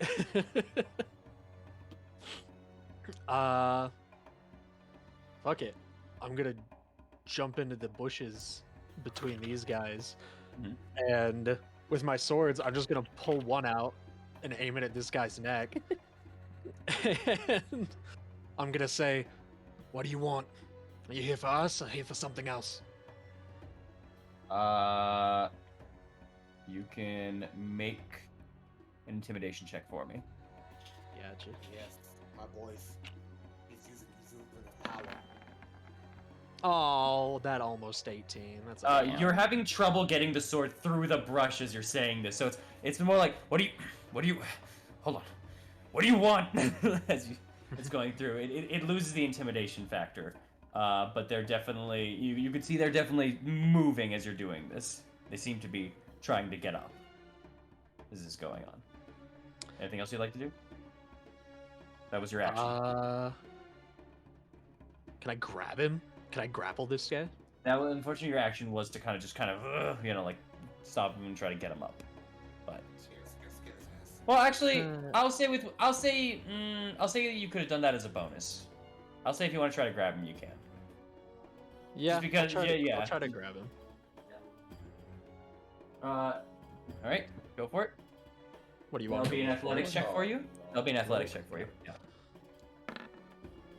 16. 16. That is. Yep, you get them. As you just kind of you pull into the back and you can feel kind of like a heavy cloak, and you've got them grabbed. You feel Okay. definitely holding them inside the brush. Were you trying to pull them out, or were you trying to just like grapple onto them? My thing was I wanted to kind of like almost like a hostage kind of thing, like have like one arm like around their neck and like my sword kind of out in front of them. I will say That's because you already tried the Kind other, of you that, don't. thing. I'll say because you already did the movement, it doesn't work like that. You can definitely grab them, and I'd say if you want to spend like 10 movement, you can pull them up out of the brush. But that'd be it. I gotta. Okay. If I action surged, could I do it? If you action surge, you can absolutely just bring them up using your movement and just kind of hold them like kind of a grapple like onto the neck, kind of a restrain, a double Okay. restrain thing. I'll action search then, because if these guys aren't enemies, I don't want to kill them. Okay. So I'll do that, and I'll hold this dude kind of like around the neck. All right. Roll another athletics check. Gotcha. You win. You feel great. You. Oh, that almost 20. 10. Don't worry, they got a 7. As you, Great. so as you're saying this, and as you just kind of reach your hand and you feel someone's kind of back, as you just hear, and you pull what very much seems to be an individual in kind of like a long, kind of dark brown kind of cloak, with kind of the hood up. But as you kind of pick them up and put the blade to the neck, the rest of you guys can kind of see the individual's kind of face and past the cloak. Thorn, you can't see this, but as you kind of point out this individual to the rest, this individual is wearing very drab kind of clothing and pants. That's similar akin to Eileen in your nature. You'd pick this up immediately. This is very much tracking and kind of like scrounging, kind of hunting gear. They were that they use totally for that. hunting. This is like, kind of like all of you guys see. This is very like drab. They're human. Or this individual, they seem to be a male, kind of in their the 30s, brown scraggly hair, and they see their eyes are wide as the sword kind of goes towards their neck. And that would be it for your turn, Thorn. Yeah, that was your action search. All right, Eileen, you're up. Poor dude. I'm not trying to hurt him. I'm trying to get them to come out and be like, oh no, we're fine. Alright, Eileen's gonna look like at first kind of concerned, noticing like the tracker garb, but then she's gonna, look stern again, walk a couple steps forward, and could she still see like the form of the humanoid in this bush over here? Yeah, you can see that there's kind of a person in there, yeah. Okay, I'm not gonna even hold an attack. I'm just gonna look as if I'm about to hit. Mm-hmm. And even if they attack us, she's probably not gonna hit, but she's gonna have like the bow drawn with an arrow attached to it towards that area. And you're trying to like make it seem as if you're just going to attack. Okay, as if then I'm about to attack. Roll me an intimidation check, if that is your intent. In a way, yeah. Okay, roll me an intimidation check. 6. You're not a good liar, and it doesn't, and it shows also in your stance too. It's because you're really trying to make sure you're not hurting them. You're aiming off a little bit to the left, and it's very noticeable. Yeah, that's fine. All right. With that, it is finally their turn, as I rolled an unfortunate natural 1 for them. Wow. Oof. Yeah. Boop, boop, boop. Is she gonna attack? Save yourselves. As you just hear, wait, no, we're not your enemy. We're not your enemy. I don't think you're ours. You're not ours, right? We're from Balaki. We're from Balaki. Do you hate wine? What? Do you hate wine? Yes or no? No. Then we're friends. Yes, friends. As they're nodding. And like, come up. As you see kind of their hand go off to the side, Thorn just kind of like wave, as in get up. And the other two start kind of getting up, and they're kind of raising their hands up. They also these other two individuals look terrified as well. You see right over here, there's a guy, maybe in his late 20s, kind of black hair. Hands up, his eyes are even wider than the one that's currently being held. And you see a woman here who's just kind of like still looking back at the situation as she's getting up. She kind of has some kind of tied like auburn hair just to the side a little bit. They all look scared of the situation. Even though you guys had failed on some of your threats, there was enough overwhelming in one turn that they went, oh no. And they all are seeming very docile at the moment. I'm going to It's a good undraw thing my I didn't bow. use my channel divinity. Do you guys want to continue combat here or not? As they seem very much like they want to stop. Okay. I want to let this dude go. Yeah, no. All right. I want to put my bow back away. All right. I want to let him. I want to let him go and say, sorry, we just got ambushed on the bridge coming here a little while back. Kind of jumpy. You guys aren't friends with any gray man with armor and a long sword. No. Okay, we're still friends then. You guys just here hunting for food and stuff? No. We're as this man still just kind of shaken is now just kind of looking, and the other two, if you're allowing them, are going to kind of move closer to this individual. Yeah. Yeah. Why not? I swing at him. No, I'm kidding. From like 20 feet away. Just anyways, Run no. me that Now getting just kind of the better look as they're kind of standing up, and they kind of even take their cloak back. Kind of the shaggy kind of brown hair that they have is just made worse from the cloak removal. You can see there's a bit of dirt on each of their faces, but on this individual as well.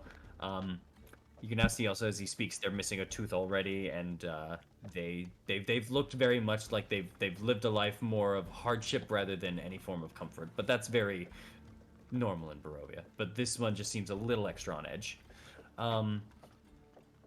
We were out here looking for someone. There is a lost villager in Vallaki, not but 30 days ago, and we've been on the hunt for them. village would that be? Did you say? What village would that be? Yeah, what villager? Like, Wait, what's did you their say? name? What villager would that be? Okay, because I thought you were saying village because they said Vallaki. Livius. A man by the name of Livius. He's out on the. He's one of their as he's just kind of looking through, and now he's just calming himself down for a moment as that whole scenario of just going from paralyzed to hostage to all the magic that you guys threw at them. They now at least are starting to come to the fact of speaking, but they're still a little shaken. He was not seen within the village for the past 30 days. He went out not long ago looking for scraps, anything left by the wolves, something in the western side of the Vallaki, but we haven't seen him in 30 days, so we sent out a search, not 2 days ago, but we haven't found him yet. We've been looking for him ever since, but search hasn't been good, and we're running low on supplies, so we're going to head back now. If that is okay with all of you, of course.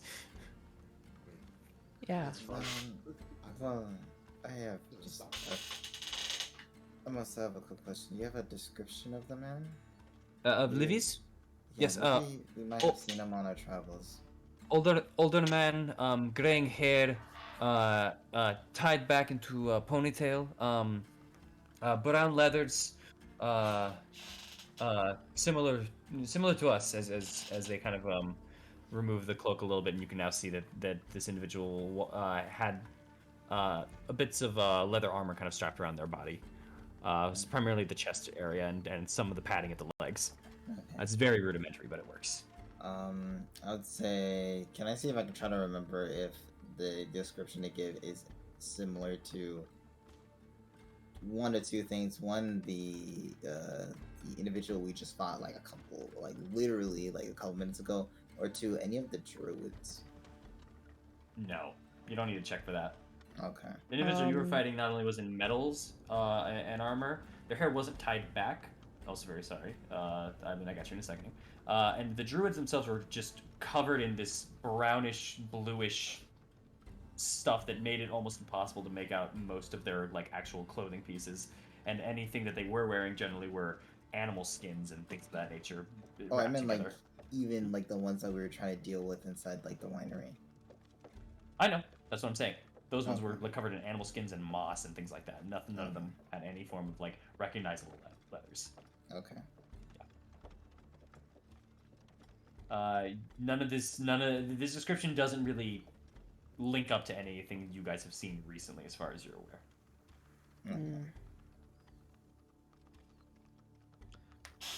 Well, we're on our way to Kresik. Maybe he ended up there.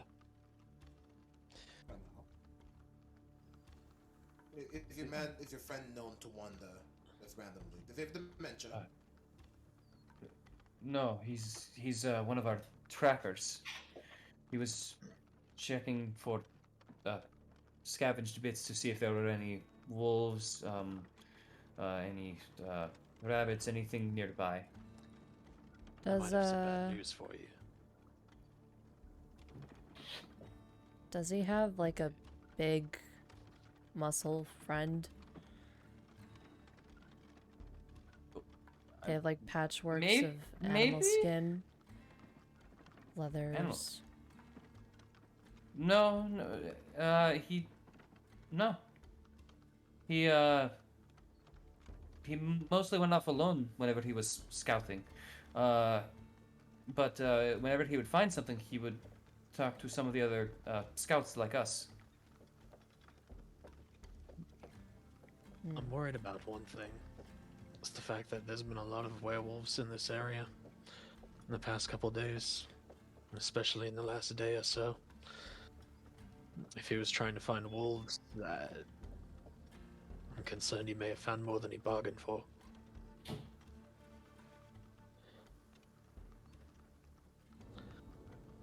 You see he's kind of thinking for a second as one of the other ones just kind of, I'd say the woman here just kind of comes over to the side and says,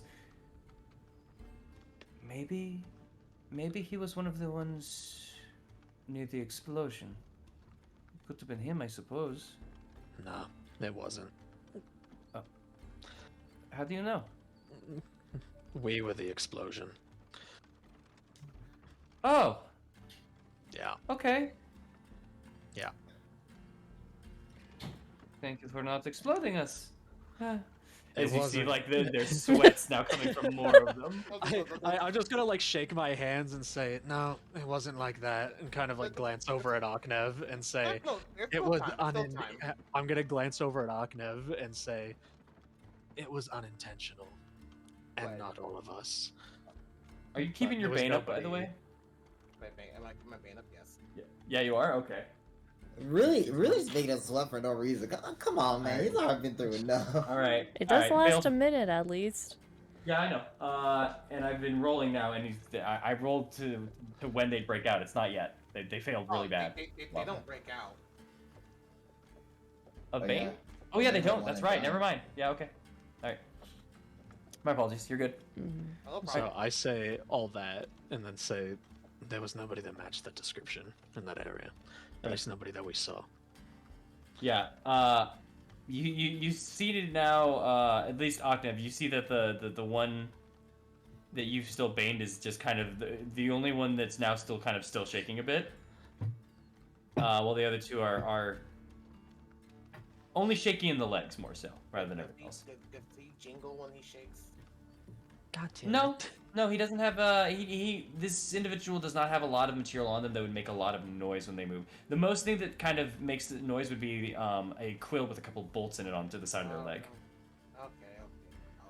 I'll jump it. Okay, drop it. Alright, if that explosion was you then we still haven't found any clues for them. That was our only one. That attracted the werewolves to that area. Oh! Again, not our intention. We barely escaped that area before they showed up. We didn't even find out they were there until after.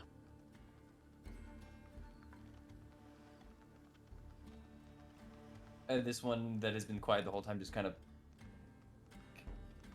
Can we just say he's dead now?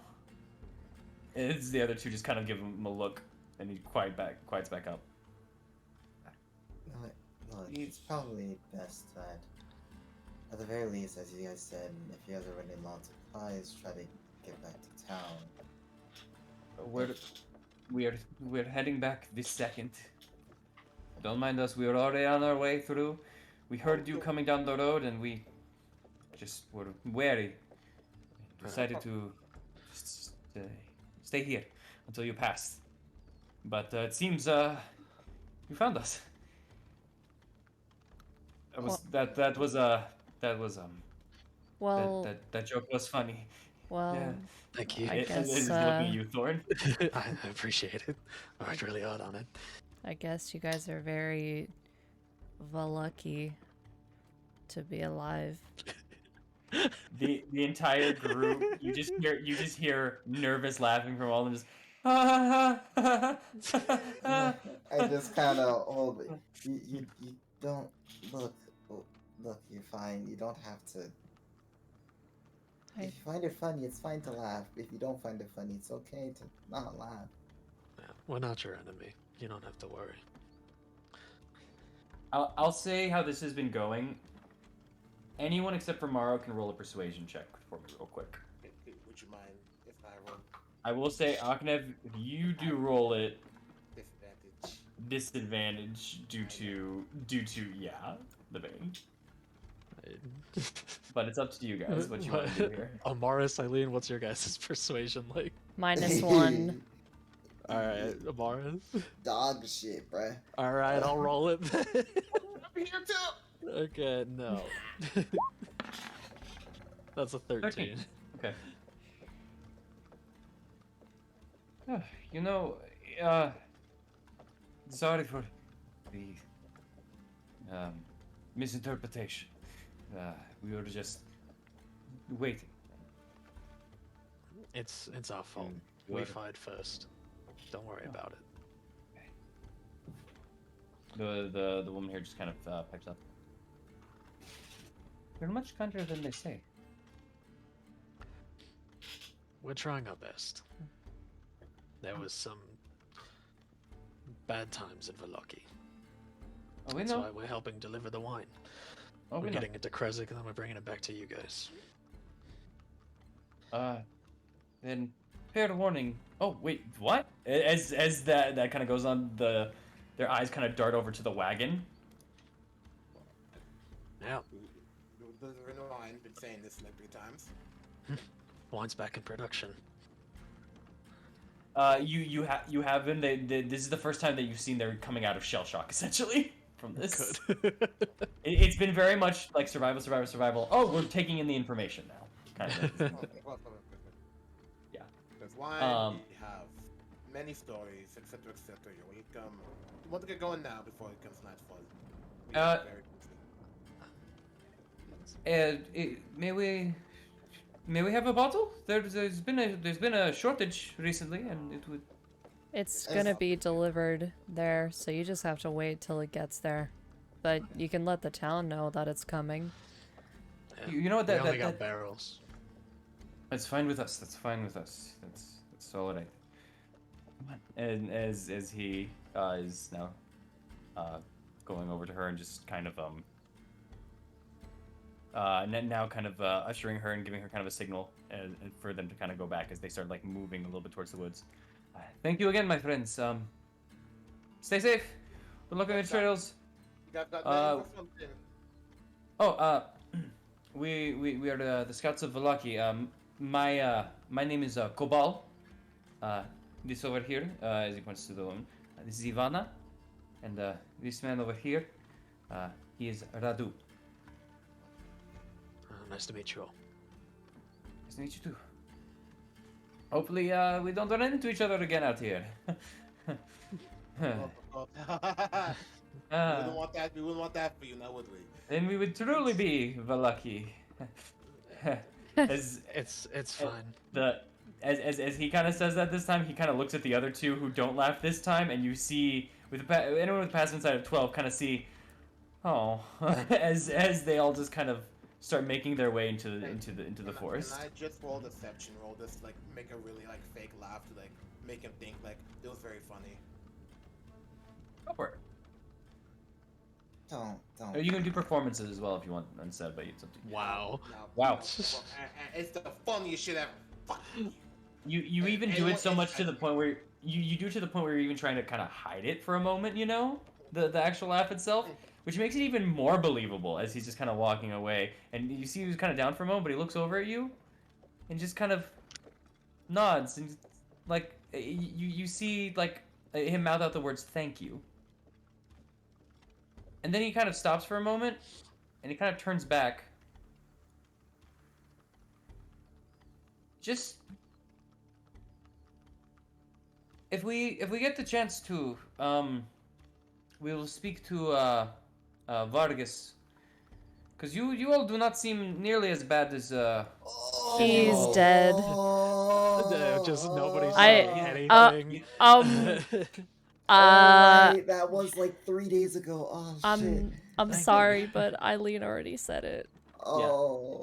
You say that as his fingers just kind of up in the air, and he's just kind of right.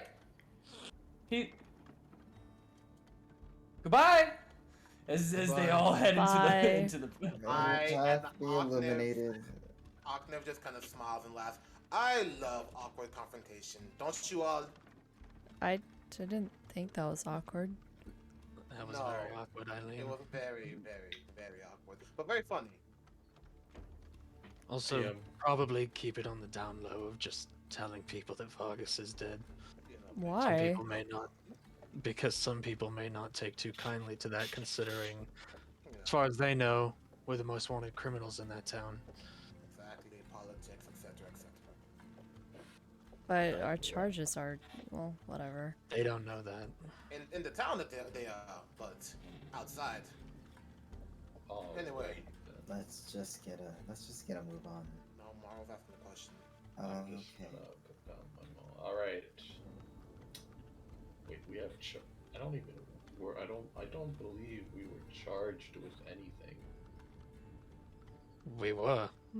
We very much were. We chased out the town. We were I trying to murder understand. Well, I understand. Well, charging would imply that we were actually caught and arrested. One of us was. I was. There was attempted arresting, and yeah, Eileen Multiple was times. arrested. As far as that, but It doesn't matter anymore. I don't Yeah. really think. While you guys contemplate the legitimacy of being charged, I'm going to move it on and keep you guys on the trail, unless you guys need to stop here. But you guys can absolutely. Yeah. No, Let's say you guys discuss this. Yeah. we're just discussing it, and just like I'm just gonna kind of turn to Mara and just say, we, you know, we kind of just this thorn, just to his sword, kind of do like the kind of head cut off motion. We didn't Kind of do like big old arm, kind of point to whoever has the axe. And also Thorn. And also Yeah, I don't even think there's anything official. Morrow, as somebody who's very familiar with the justice system, we were charged and we're criminals. And There's not a someone question about and it. with someone who breaks the justice system multiple occasions, we're criminals. Yeah, Yeah, I don't really think so. I mean, you cannot think so all you want. Thorn's just gonna keep walking. This is Thorn's just this gonna keep argument walking is going- forward. this argument's going in circles. Let's just It only goes in circles. Um, It's fine. If it helps, I actually thought of a joke. Really. Fantastic. Do you want to hear it? Yeah. See Victor instinctually plug his ears. I was about to say Mara just has the most dumb look on her face. And she's like, yeah, sure. Let's hear it. Pop off. So why is grass so dangerous? Why is grass so dangerous, Eileen? It has blades in them. Get it? will Because bring to the blades of grass, you know, they kind of look like swords. Yeah, that's pretty good. I will make That's it a pretty fictional word. I'm just gonna That's walk pretty faster. Just gonna walk faster. I thought the joke was nice. That's pretty good. Just gonna try my best. Just gonna hide the smile. Walking faster. Not even gonna acknowledge it. I'm just gonna keep walking. Was actually hilarious. Victor successfully did not hear the joke, and Davian and Adrian seem to be talking to each other, whispering in Barovian. Whether or not they get it or didn't think it was funny, you don't know, but they seem confused. That's all. That's a good pass. Anyway. as you guys kind of continue onwards, you guys are eventually getting to where this forest. And as you guys have been going, you guys have been steadily kind of going uphill, but and not even that high of an angle. At best, you guys have been going at about like a 4-degree angle. It's been very minimal. But as you guys are kind of getting here, you're getting towards a bend in the road where you see another trail rising upwards to a massive kind of hillset. And northwards, you can see there's this kind of road here.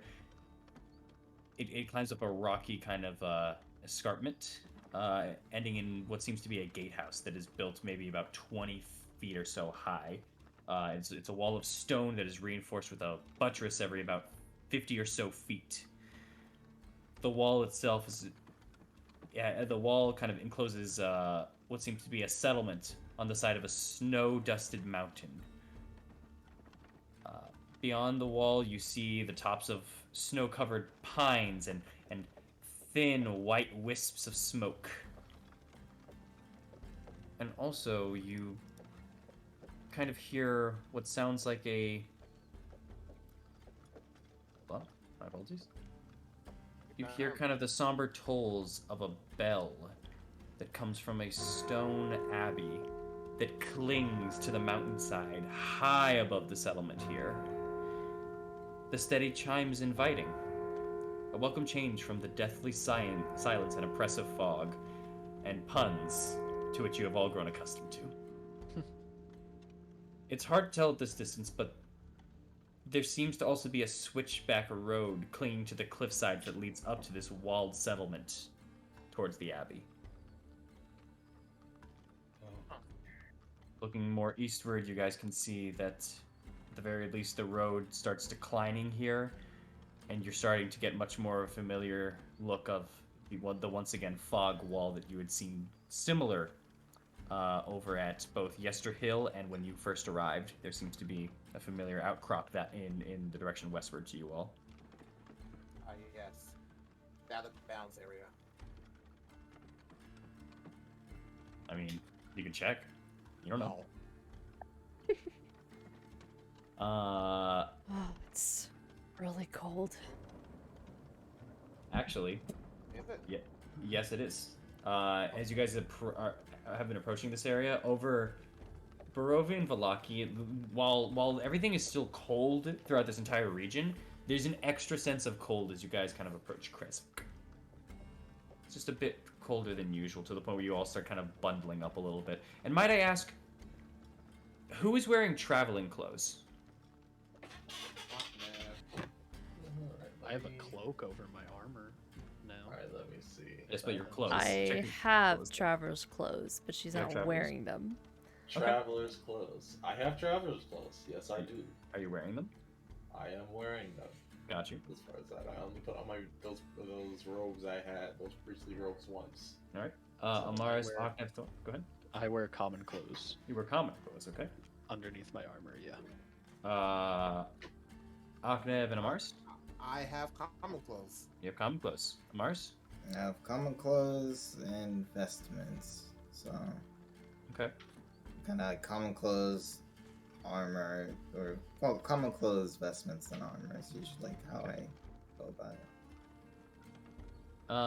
I will say then the two that are kind of getting hit by the cold the most would be Eileen and Aknev in this regard.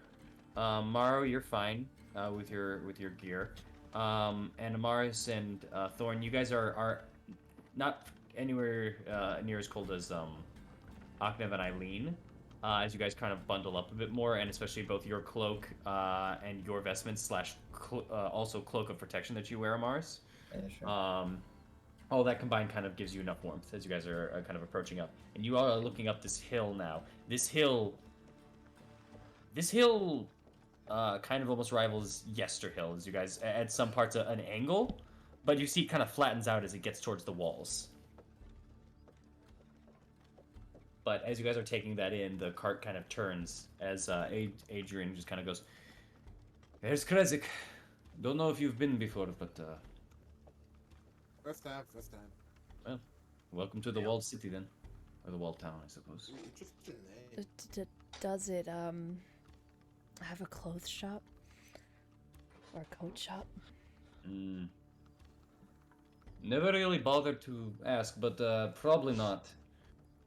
These the people inside of Kresik generally help themselves. I'm sorry? Oh, I was thinking they'll still do like outside us, but never mind. Sort of. Not exactly. They very much keep to themselves. They have no reason to leave the walls. In fact, if you see someone Krezekian leaving, they are either leaving for good, have gone mad, or they've been kicked out for some reason. Yes, The only thing that these people need from the outside, in fact, is, as he just kind of leans back and pats a keg. I see. Yes. Well, maybe there's a clothes shop somewhere, because, you know, I'm more accustomed to heat. No. Maybe you get friendly with them. Maybe you can get a bundle. As you guys are kind of approaching and you see kind of the steepness to this, Adrian also goes, Olivier, go ahead. Mara, if you could get off, that would be appreciated. No worries. And Olivier just kind of goes, oh, right. And he's going to go to the back of the cart, and he's going to start pushing the back of the cart up the hill with the horses. All right, I'll help. Can him I out. help him? You guys can absolutely help. All right, I'm gonna help him with the. Yeah, Oh, wait. let's roll help some- them. Anyone that wants to help can roll an athletics check. Sure, why not? Let me get rid of. Okay, it's up to normal. I beat Thorn! This is You the did? greatest day of my life! Yeah, you got you with a 12. You got an 11 and a 10. I beat 12, Mark! 11, 10? I'm Maybe a going. 9? Can we get a 9? Can we get a 9? Mars, you said your help, right? I don't aim low. Oh, 21. Let's Hell go! Oh! I beat the other two, I'm happy. I'd roll higher, but you know I still have 6 health. That was my roll. That's fair. That's fair. my modifier. Yeah, As you all are just kind of judge. As you all are kind of pushing up, and you guys see that the distance that you guys have to push up on this hill is actually quite arduous, and you know this is going to maybe take a couple of minutes, or at least it normally would take a couple of minutes if you all of you except for Amaris didn't feel the weight kind of be taken from you. As Amaris now kind of pushing in her shoulder into the cart where she has room to, you see the shoulders tensing and much bulkier than the other one currently now. As you see, maybe the part of the transformation that you've seen in the face have reached the arm, and she's just pushing it on through. You guys are trying to catch up to try to help her with the weight, but Amaris is just soloing this, pushing it up, and is the sole reason that not only A, does this cart not fall back down the hill, but you guys get up there in good time, super good time. But with all of your guys' help and with that good roll, that was enough to pop you guys up there. You guys get up within like a minute. It's that quick. After kind of going, Pose. kind of hear Natalie was saying, Aknev will just kind of like secretly cast a cantrip, and it's going to be presentation, just kind of warm the middle of her chest. Alright. You suddenly feel a bit warmer, Eileen. Aknev, just give me a sleight of hand for that one. Just to hide it a bit. No. Fuck you, Amaris. I know you're gonna see this. Eileen kind of picks up on it too, as you see she's kind of warming her hands up. Eileen, you're just blowing into your hands to kind of warm them up and kind of bring it towards your chest as you feel a little bit warm. But you also kind of you heard Aknev speaking over in the corner, kind of whispering out of your vision, and you heard very arcane words as your chest feels a bit warmer. Thanks. And then she's gonna bring her arms closer to her chest now. Just like so. Alright. As you all push up and yeah, as you guys just mash it and beast it up there. Which, by the way, is no simple feat. You guys push that cart up about 400 feet vertically. Ow. Across the distance. Let's go, Sorry? brother. Yeah, across the distance of about and That's 400 feet vertically, upwards. Or sorry, my apologies.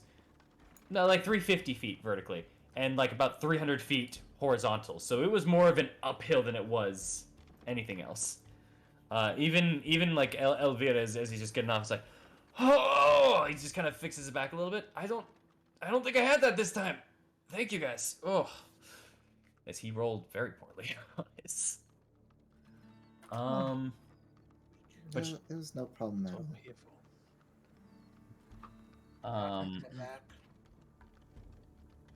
as you guys finally kind of start approaching, the air kind of grows cold around you as you approach this walled settlement. There are 2 square towers with peaked roofs. They flank kind of a stone archway into which is set which is set a pair of about 12-foot tall iron-bound wooden doors that are carved into the arch. That are and right above the door itself, you read out the words in common. Krezik. The walls the walls that extend out from the gatehouse itself are about 20 feet high, and atop the parapet of it, you see about 4 figures who are wearing fur hats and they're clutching spears. As they kind of approach, they watch you all, and Eileen and Amaris, with your crazy high perceptions, you notice that as you kind of approach. As you kind of approach, they watch you. There was a kind of a look of excitement a little bit as they see, but as you got closer, you saw immediately the excitement drain from the face, and now they're nervous. Oh, they know us. We're bad man. And as this is going on, Adrian's trying to stop the cart a little bit in front of where they're at the moment, and you just hear the guards from above. Martikovs! Where have you been? Had a little bit of trouble. But the wine is here now. Can you please open the gate? Who's that with you? A couple of friends. And you see that there's kind of a pause after he says that, and you see his face kind of get a little confused as he goes, "Are you worried? We need to speak to Dimitri first. Hold on." And Adrian just kind of starts muttering underneath his breath, very similar to how you've seen Davian do it before. You can hear just some slight, what you assume to be curses in Barovian.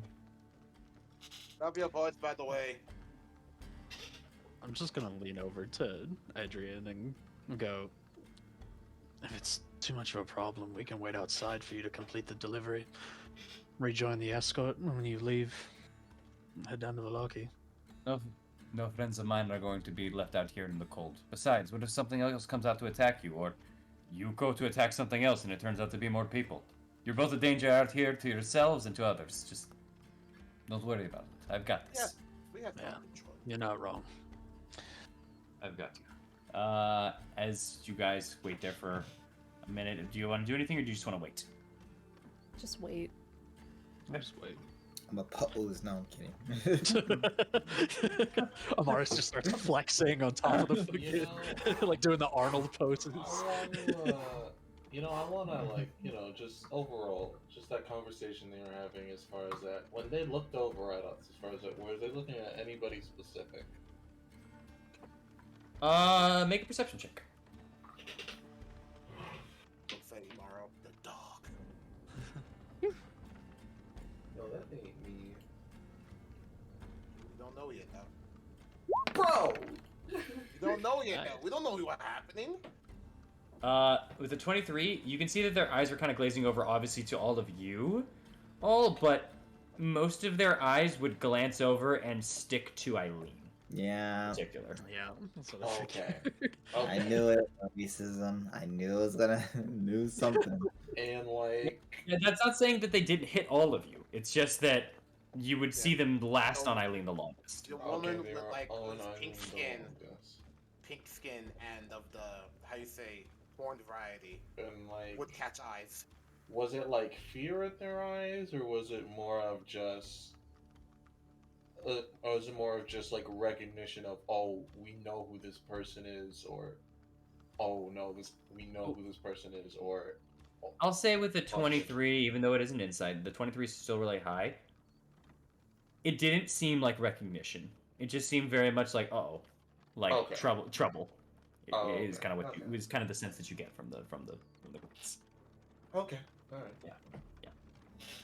That's better. If you waited just a minute for them all, then another individual kind of shows up. This individual himself also kind of covering his head in a fur hat, wearing a little bit similar attire, but they're a little bit more garb to it. They are fairly short, but they are very stout as well. Almost similar to a dwarven build, but you can tell very human and taller than a dwarf themselves. This individual kind of has very a bulbous nose, black skin, and there's very little hair besides a large beard on their chin. As they just kind of go and say, Adrian, what is your... Oh, sorry, wrong voice. Adrian, what is your business here? Why do you bring outsiders? They're not outsiders, they're friends of the Martikovs. He just kind of looks and he's just kind of... You see his eyes kind of fall upon all of you. Just gonna kind of pipe up. We're just here to help them with their delivery. It'll be out of your hair. Well, if you could give us warm food, that'd be nice, and warm clothes. No. Might be asking a Ignore bit him. too much. Just gotta kind of. No, he's not close enough. His eyes kind of fall back over at Adrian. And he goes, listen, Dimitri, I know you may not trust them. Here's the thing, though. If it wasn't for these people, this delivery here wouldn't end up in Kresik. So, you can thank them by letting them in. Or, we can take the wine and head back into Vallaki. Your call. As that's kind of said, there's not a sense of fear similar to the other guards here, but there is just a very straightforward look over at Adrian. There's kind of a contemplating like thought as he just goes,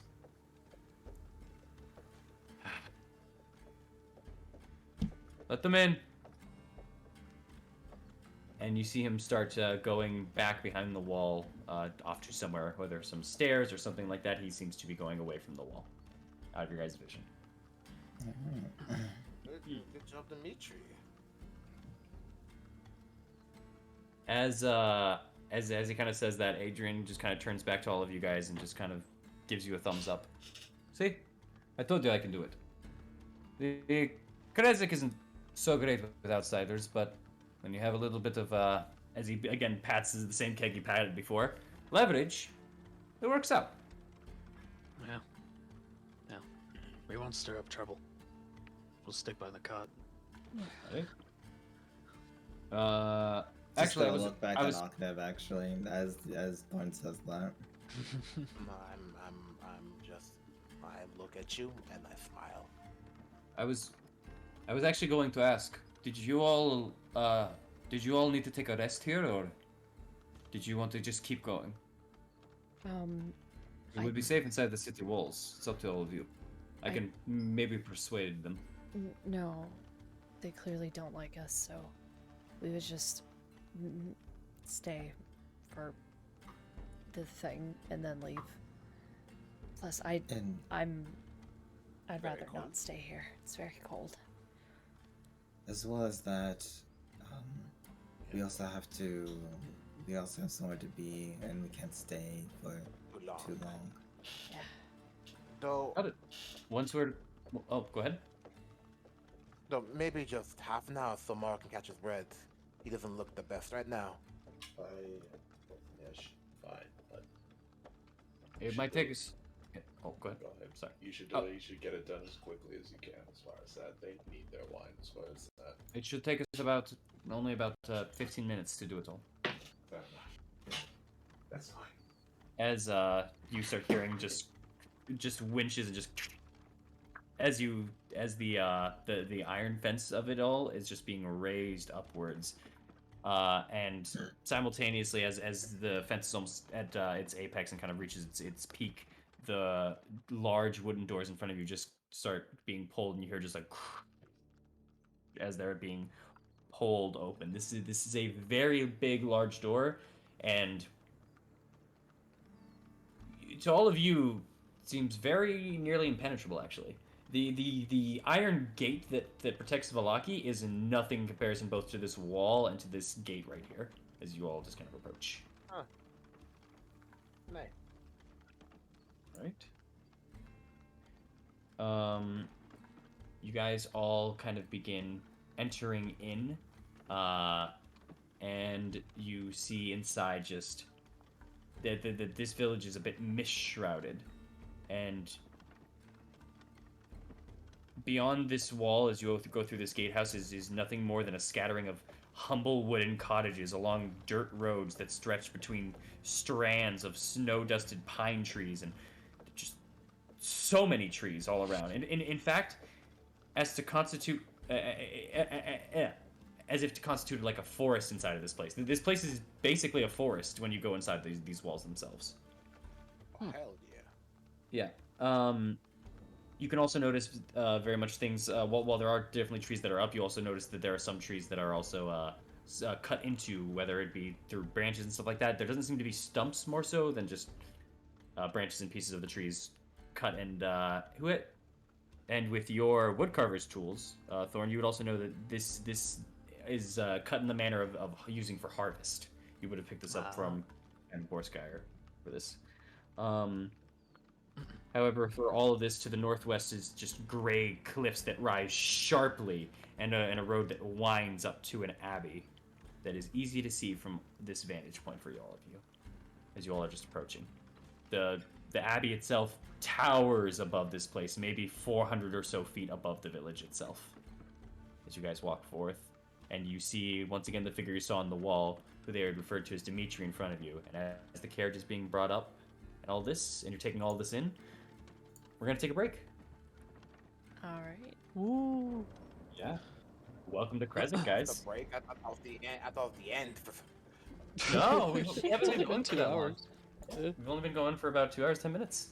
My God. Oh. You good? How you holding up? No. Oh my God. This man. You got attacked. 40. Smacked you. Yep. Smack cam, you know? Now you know. He got smack cammed. Like, this man did everything he could to end my career today. Yeah. But he didn't though. That's because the luck of the dice roll. I'm not even gonna lie. Yeah, What you took a lot of mean? damage. Bruh, He's bruh. right. Everyone knows we don't see dice, we just see results, and you living. But also that matters. He dead. You ain't. No, he's not dead. He's coming back. He's actually alive and well. He's dead for now. We'll come back later. Maybe it's like a ring situation, man. Just have like a week off, you know, and then 7 days later. I didn't watch the videotape though. What if Well, he comes back stronger? As far as We'll you have Well, that that's a one. better fight. That's a better fight than, you feel me? That's a Morrow's dead I fight. will say we should go into what's it called? We should Break. go into the break. Yeah, we all can right. go to the break. We'll be back soon, guys. Yep. So we can get back soon. Bye. Bye, guys.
I did not like the sound of that one. Nope, neither did I. What'd you say? Find her. Thanks, George Bush. So we're back. God damn and it. we're just gonna get right back into this because we took a little bit of an extended break as well. Sorry. So, no, it's fine, y'all. We'll just play for an extra 5 minutes. It's all good. All right. What? Yeah, just an extra 5 minutes. It's all good. Don't worry. So where we left off here, the party had been stopped over at the bridge leading up to Kresik itself by a figure that claims to call Morrow as Gavril, an entity that apparently they have sworn vengeance on to attack and to kill. Upon attempting to, the party obviously tried to stop him and knocked Morrow very low, but not enough to kill Morrow. As the entire party retaliated and took him out, as this individual was just saying multiple things such as, it doesn't matter, I will bring you down, I will keep you dead, before Aknev just snaps his neck and then cuts off the head. That all done and out of the way, the wine still needed to be delivered over to Kresik, and the party continued onward, discussing along the way about how this is probably a revenant, and just some things that were confusing about the whole situation. When they started heading upwards to Kresik, they also noticed some scouts over inside of a bush that they did not know were scouts at first, but quickly found out and had them go on their way. Besides that, the rest of the group continued onward towards Kresik, pushing the cart up the hill and being met with some very nervous guards before being allowed into the sanctum of Kresik itself, both due to being friends of the Martikovs and Adrian's persuasions to allow you all in the town itself. So, let's go to the town itself. Ooh. I'm so scared. Oh, nice. It's a town. This is the worst that could happen. I'm getting Kill Bill flashbacks. The worst that could happen is that the music... Flashbacks? Hold on, the music didn't start up. At least... There we go.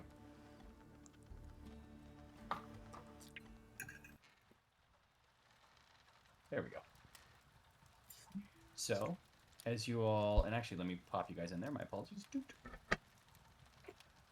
He got the map ready, boys. Yep. But this guy come prepared.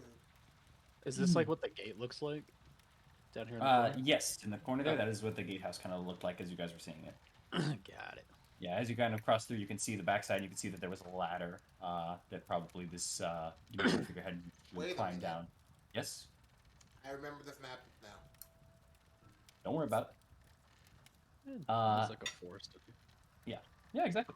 As you all kind of begin approaching and kind of bringing the cart forth and everything, Adrian's still kind of guiding you all. Victor's just kind of surveying a little bit of the area. It seems he either has not seen or not been here before, and he's just kind of taking it in and looking around a bit. He himself, though, is also keeping it to himself as he does seem cold. Olivier is also just kind of taking stock and actually starts to look at the barrels and is kind of pulling out a piece of paper that he's kind of flipping through as you all are still making your way into the town. But Dimitri is maybe about 20 feet ahead of you guys. You guys are kind of pulling up. And the cart begins to slow down and as it gets near him. I'll give the one that's called warm chest treatment, the vapor rub, as you would say. To Victor? Yeah. He just kind of looks down at his chest for a second and just kind of like looks around and let's see. I mean, he's not hiding in this one. Oh, you're not hiding that one? Okay. No. Then he just kind of looks over at you, Aknev, and he just kind of nods. He doesn't give you a smile, but he just kind of gives you like a nod of appreciation. As that's going on, Dimitri and Adrian just kind of look at each other, and Adrian just says, "So, good news, bad news, my friend Dimitri. All of these barrels are not for you, however, we will be back very soon. We're trying to get as many as we can throughout. Still putting them in the cellar, I'm assuming, as Adrian's just kind of speaking all this out. Dimitri's eyes were kind of on him, but they're kind of now looking over at all of you guys. Hello. And as he's still kind of looking over at you, he replies to Adrian, just saying, "Yes, put everything into the cellar that you can.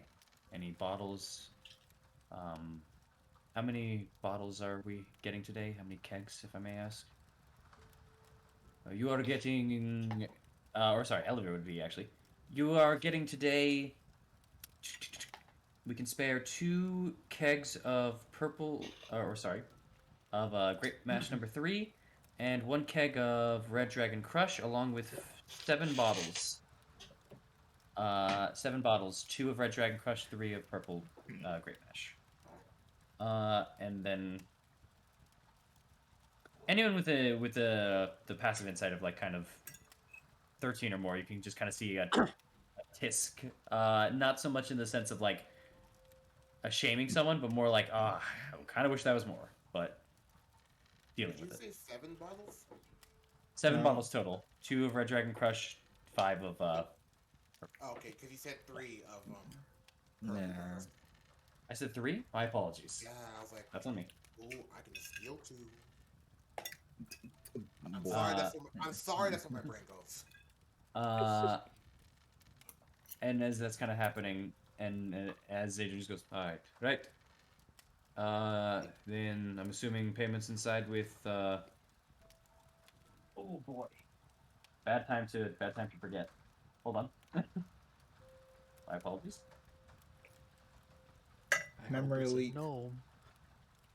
It's a no. Not the Goblin. It's a no. no.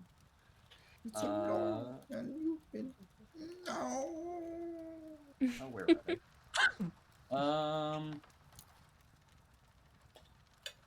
Sorry. Just a horrible time to forget. Oh, there we go. I'm assuming payments inside with Anna. Yes, like it is. If you don't mind, I'd like to speak to your friends for a moment. Adrian just kind of looks back at you guys and just kind of gives you all a, what do you want? Just nod. Like, go ahead. Adrian doesn't say anything, but just kind of flips his hand upward like a go ahead. And Dimitri kind of approaches all of you. What can we do, you fine gentlemen? He just kind of stops maybe about 15 feet from you all. You guys can see now he's kind of, he's not holding on to it, but on his belt he kind of has his hand on top of a pommel of a fairly long-looking kind of blade. And at the end of it, while the pommel is covered, the handle itself is very well kind of crafted and kind of looks as though it's what's it called? It looks as though first off, the pommel itself indicates either some form of symbol or some kind of icon on it, and then that's all you can kind of see because the rest of it's scabbard. But he just goes, "How exactly did you all help Adrian? Why am I supposed to be thanking you for this wine today?" Well, that you know how they make their little wine, the little Red Dragon Crush, etc. Well, we helped them get the item back. Quite a harrowing adventure. Their item back? What As- he as- means as- is that the winery was overrun by some druids and creatures that are perpetrators of Strahd. They couldn't deal with it themselves. We were asked to go help. We were sent from Vallaki over to them. And you all took out this overrunning of Strahd? Many times, yes. Sure. It's kind of what we do. We helped out. We took them all out, basically to kick them out. And the reason why there are even um, so many, or at least what we have currently, is because uh, we even managed to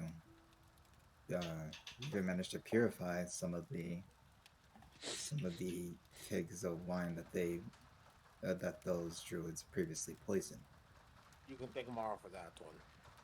The big one, of course. I just points out Morrow. He nods. Oh, I do we've not. been doing our part to help where we can. Because, go ahead. He as you're kind of saying that, you see kind of his face looks a little worried for a moment as he's looking back, and he's looking over at Morrow, who's barely standing. Are you all right? Fine. Werewolf attack? Not werewolf, don't worry. No. I get punched. Simple as that. Very hard. We had some Slice. trouble coming up the road to Krezik. Have you heard about some kind of crazy knight walking around that was got on the bridge? A knight walking around? Yes. Simple Rusty chain armor, undead. Yeah. Oh. He just kind of stops for a moment.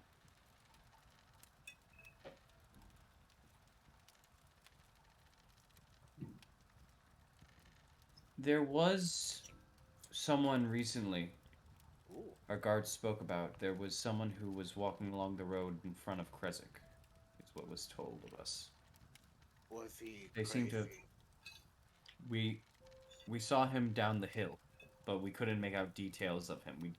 One of the guards just believed that they saw them walking with a strange purpose and alone. They warned us about it because that seems strange to walk alone anywhere here in Barovia. Well, there was either the knight friend or there was somebody that was a straggler from Vallaki. Old man wearing leathers. Ran into some people that were looking for him. Apparently he got lost a couple days ago. And with the werewolves that have been kind of moving around the region, we kind of fear the worst. But he was heading in this direction. So that could have been him.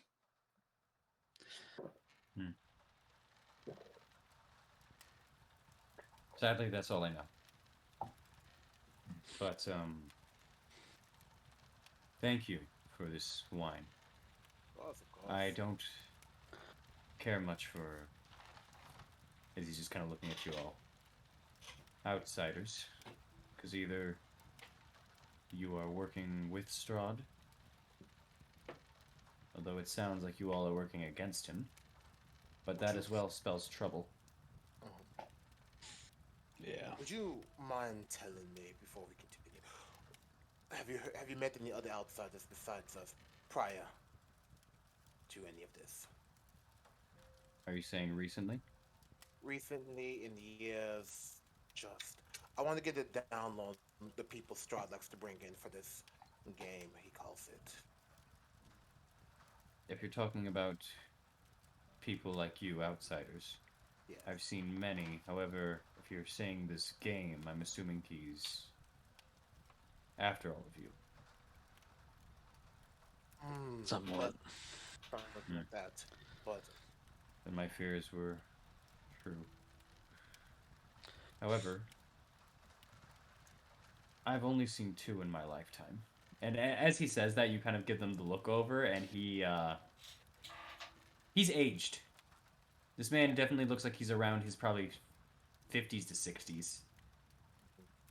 So, if that's two, in that regard, then there you go. But he does say, like you at least, there's two.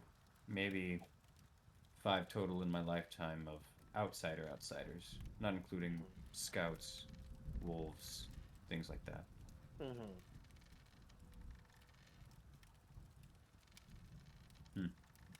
Why'd you help them? The Mardikovs? Yeah, the Mardikovs. And sorry for cutting you off, but you asked me something now. I think it's fair that I get to ask something back. Well, we were asked to.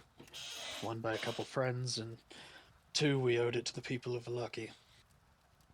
What do you owe to the people of Valaki? When we first got there, our reputations weren't exactly great. Considering everything. So, there was some back and forth. This was our, one of the ways that we used to try and build that friendship. Show that we don't mean the people of Barovia any harm, unless they mean it towards us. And the only thing that we want to do is get rid of Strahd and get out of here. His eyes don't really meet anybody. They kind of meet the ground a little bit ahead of you guys, and he just kind of nods. Yeah. What's the word? Also, they make good wine, and the people of Barovia seem like they need a drink from time to time. They do. Also, it's just good. He's kind of just like looking at the groups. Like, it's also just good to help people too. Yeah. Yeah. Might as well leave a place better than when you got there. Yeah. You're either braver or more foolish than most. I think it's a healthy mix. Probably. Well, you're alive, so. And you're also the first people of these outsiders to come into this village as well. I mean, that's an achievement. Don't mind my cautious nature. Of course. It's just as he's kind of there's a lot of pauses as he's talking, and then there's just either looks of contemplation or something on his face as he's just going through the motions and he's speaking to you all.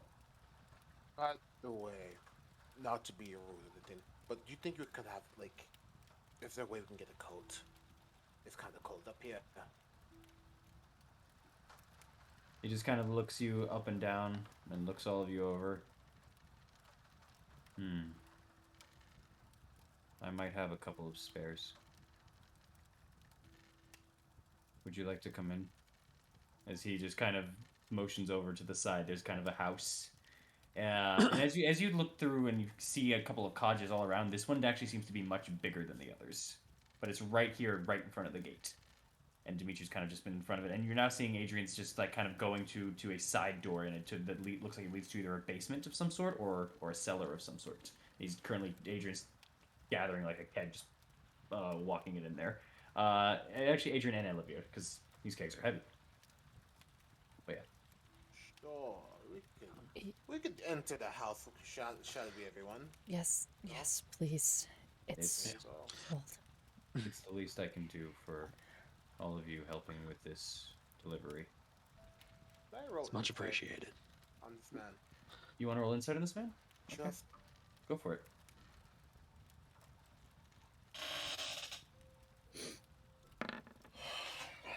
Yep. As he's been talking to you all, it's as in there's a lot of weird mannerisms to this individual. But even though you've just met him for the first time, you look at his eyes and you can tell that this man is distraught. This man's eyes are wavering and shaking. He looks past you guys, not at you. You think he's looking at you, but looking in deeper, you get that sense now. He hasn't been this entire time. He's barely been aware of the space that he's at the moment. This individual is very distraught by something, whatever it is. I kind of walk in and put my hand, that's like my arm around his shoulder, and just kind of whisper. I'm like, just like, don't worry, as I whisper, into his ear. We'll be gone before it happens. Keep your people safe, shall we? Don't worry. We know. Are you saying that to him? Yes. Okay, I thought you were saying that tomorrow. My apologies. He just kind of looks over at you. With that 23, the eyes don't change. It seems any of the words that you said either didn't connect or were not whatever this was. But he just nods at you.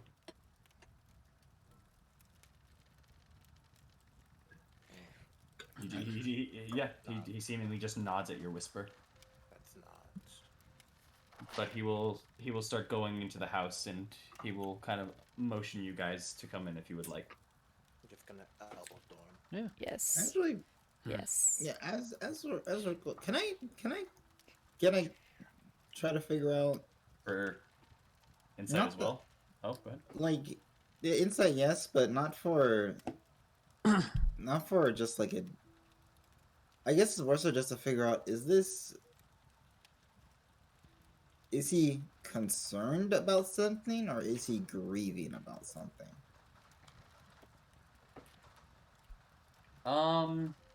Because he's like looking past this, right? Like that could be an example of him thinking on something, but also could be an example of like him mourning someone or grieving over someone. I'll say you can roll an insight for that, with the focus being on that.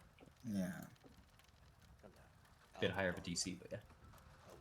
You might want to be careful. Something might be in this town. 18. I think we're all right, but I'll watch out. The distraught that comes from the eyes is very much a sense of tired, at the very least, is what you can kind of pick up from this. While you don't know what the issue itself is, the signs are there that whatever it is not is not immediate, but it's something that's either ongoing or something that affected him, and it's continuing, and it's just like a weight. It's a weight on someone's shoulders, is what you get with that insight kind of thing. Okay. Yeah. You don't know the exact answer, but you're getting that's what you're gonna get. Okay. As he lets you all on the inside, upon entering the door, almost immediately all of you just get a burst of warmth, as there is a fire already running in this place, and you can still see the fire is still very hardy, and the flames are bright. This is a very kind of this isn't the best looking house you've ever seen, but it's well kept. Things are very functional in here. There's furs in here and things like that, both for kind of rugs and kind of drape sets. There's the little kitchen in the corner, and there's things like that. You can also see that very similar to the other houses, they were all very low to the ground. They were below the pines. They were looking to be 1-stories. This also is a 1-story, but it's much larger, and he's going to lead you guys kind of to a room in which he it is a little bit off to the side, and inside he opens up a dresser, and he's just kind of looking through, and he looks over at you guys, and he pulls out kind of a coat and some warm kind of clothes looking, and he says, "This might fit on you," as he points over to you, Oknev. Maybe you as well, as he points over to Thorn. It's very generous, but I'm okay. Thank you. Do you have one for the one who's freezing her butt off right now? I'm gonna point towards Eileen. Oh, I think this will fit as well if you'd like. Sorry, it's a bit of Actually, no, he wouldn't say that. But yeah, go for it. Yeah, she'll just take it. You can write traveler's clothes. Okay, perfect. If you're really cold, we also have, I believe. And he pauses for a second as he kind of looks through the dresser. Yeah, we do. We have some spare winter clothes as well, if you need them. If you don't mind. Sure. Here you are. As he kind of just he kind of pulls out, and you see as he kind of pulls it out, he stops for a second as he's just kind of holding it in his hands. And then he hands it over to whoever wants to take the winter's clothes. It does seem like it can actually fit anyone but Morrow. In this case, Morrow's a bit too wide. You all are very similar in height and build. But, I got them shoulders. Yeah, get fucked. No, I'm kidding. I'm just gonna Wow. I'm just like, yo, you big? Fuck you. I'm just so gonna take whoever one. you want to take him, okay. Yeah, I'll take one. You can write winter clothes on your sheet. The kind of a fur set a little bit over onto the shoulders. There's a wrap coat kind of in it, and underneath you can kind of, even as you kind of put it on, it just immediately fills you with warmth. And you can feel the heat being retained in your body by these clothes. They're very nice. That good comfort. You feel me? I'm sorry I don't have anything for you. Mara, was it?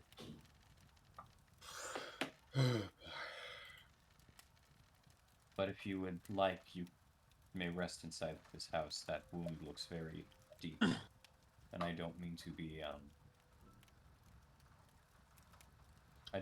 an ungracious host. I still want to thank you all for the wine in whatever way I can, so if sheltering you for an hour or so is necessary, then I believe Krezek can have you. Seems like a fair deal, right, everyone? That's Yeah. very kind Much of you. appreciated. Thank you.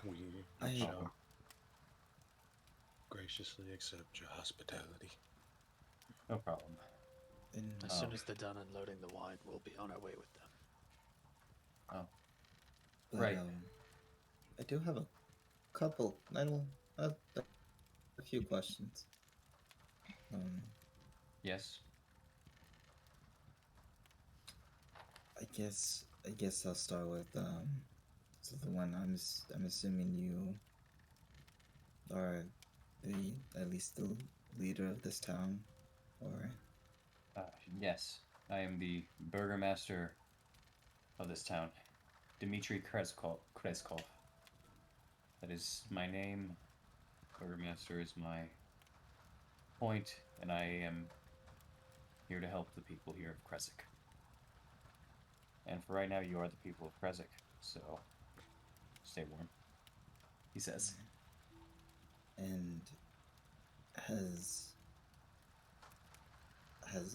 since you're under your leadership, has Strahd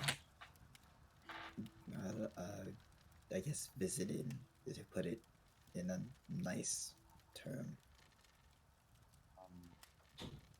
You can see that as he's talking to Amaris, both Amaris and Aknev with your previous roles here,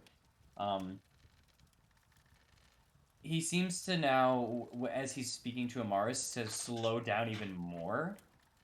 And he seems to be just kind of, rather than making eye contact with Amaris, just kind of looking around Amaris a little bit. I'll say, Aknev, you also notice in particular, I guess, just because you're 23 with that, it's not just around, he's looking at the clothes now, the clothes that he just gave her. The large winter kind of set. As he goes, we actually don't know. There's, at least not directly, there hasn't been any form of an attack or anything that I know of from. However, there is an individual up in the Abbey. I do not like that name. Continue. Yup. There's an individual that no one knows the name of, by the name of the Abbot. Yeah, but He resides up onto the hill, onto the Abbey of St. Markovia. But many do not know his... As he kind of pauses again, looking over, now from Amaris to Eileen and stopping.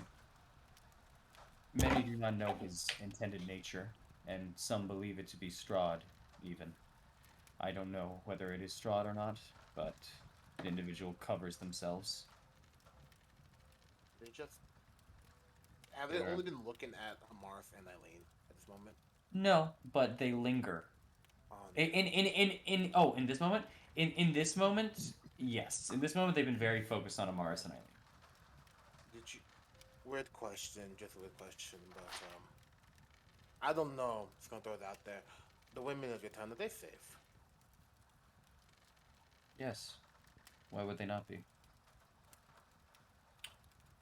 He Just kind of looks a little confused as he's looking at you. sorry. Just we've had deals with Strahd and him putting his hands on things he shouldn't have. So, just wondering if it's a similar situation.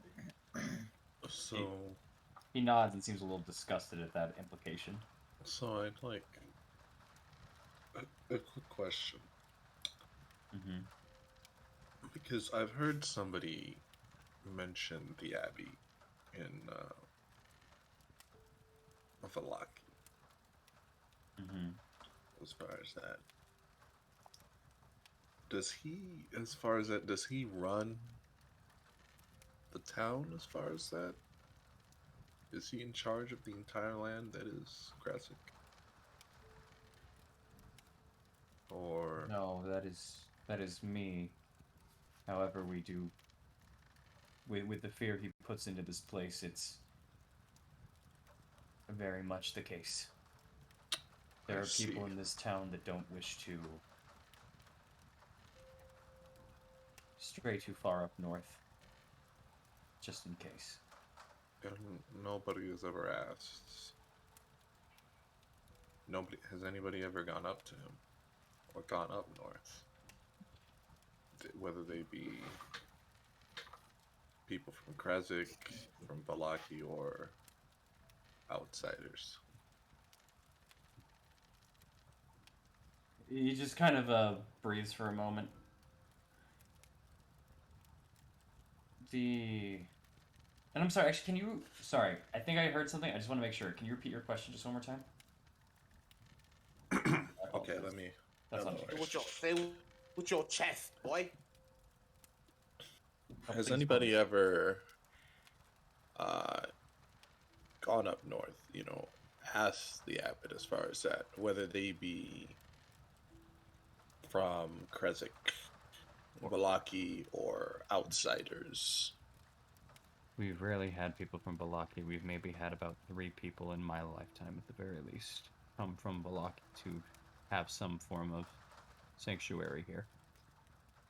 But no one's traveled up the winding path up to the Abbey in quite some time. Too many people are scared. And he just kind of stops for a second, but he's now not his eyes don't approach any of you now as they just kind of approach the center of the floor. But weirdly that kind of quickens his pace as he just goes, the abbot himself is actually, well, as we just call it, eternally young. He's been here far longer than I have. We don't know the exact time, but over a century ago is when he arrived. He came here to help, or so he said. But all he does is stay up in the Abbey, eventually coming down once in a while with some hideous beings for water and food. And that bell that rings all the time keeps many people up.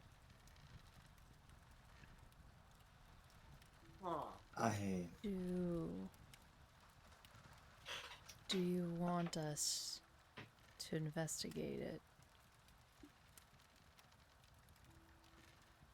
You would like, but whatever happens, just I don't know what he is, she, it. They, as some people have thought, might be Strahd. And if Strahd is after all of you, keep that in mind.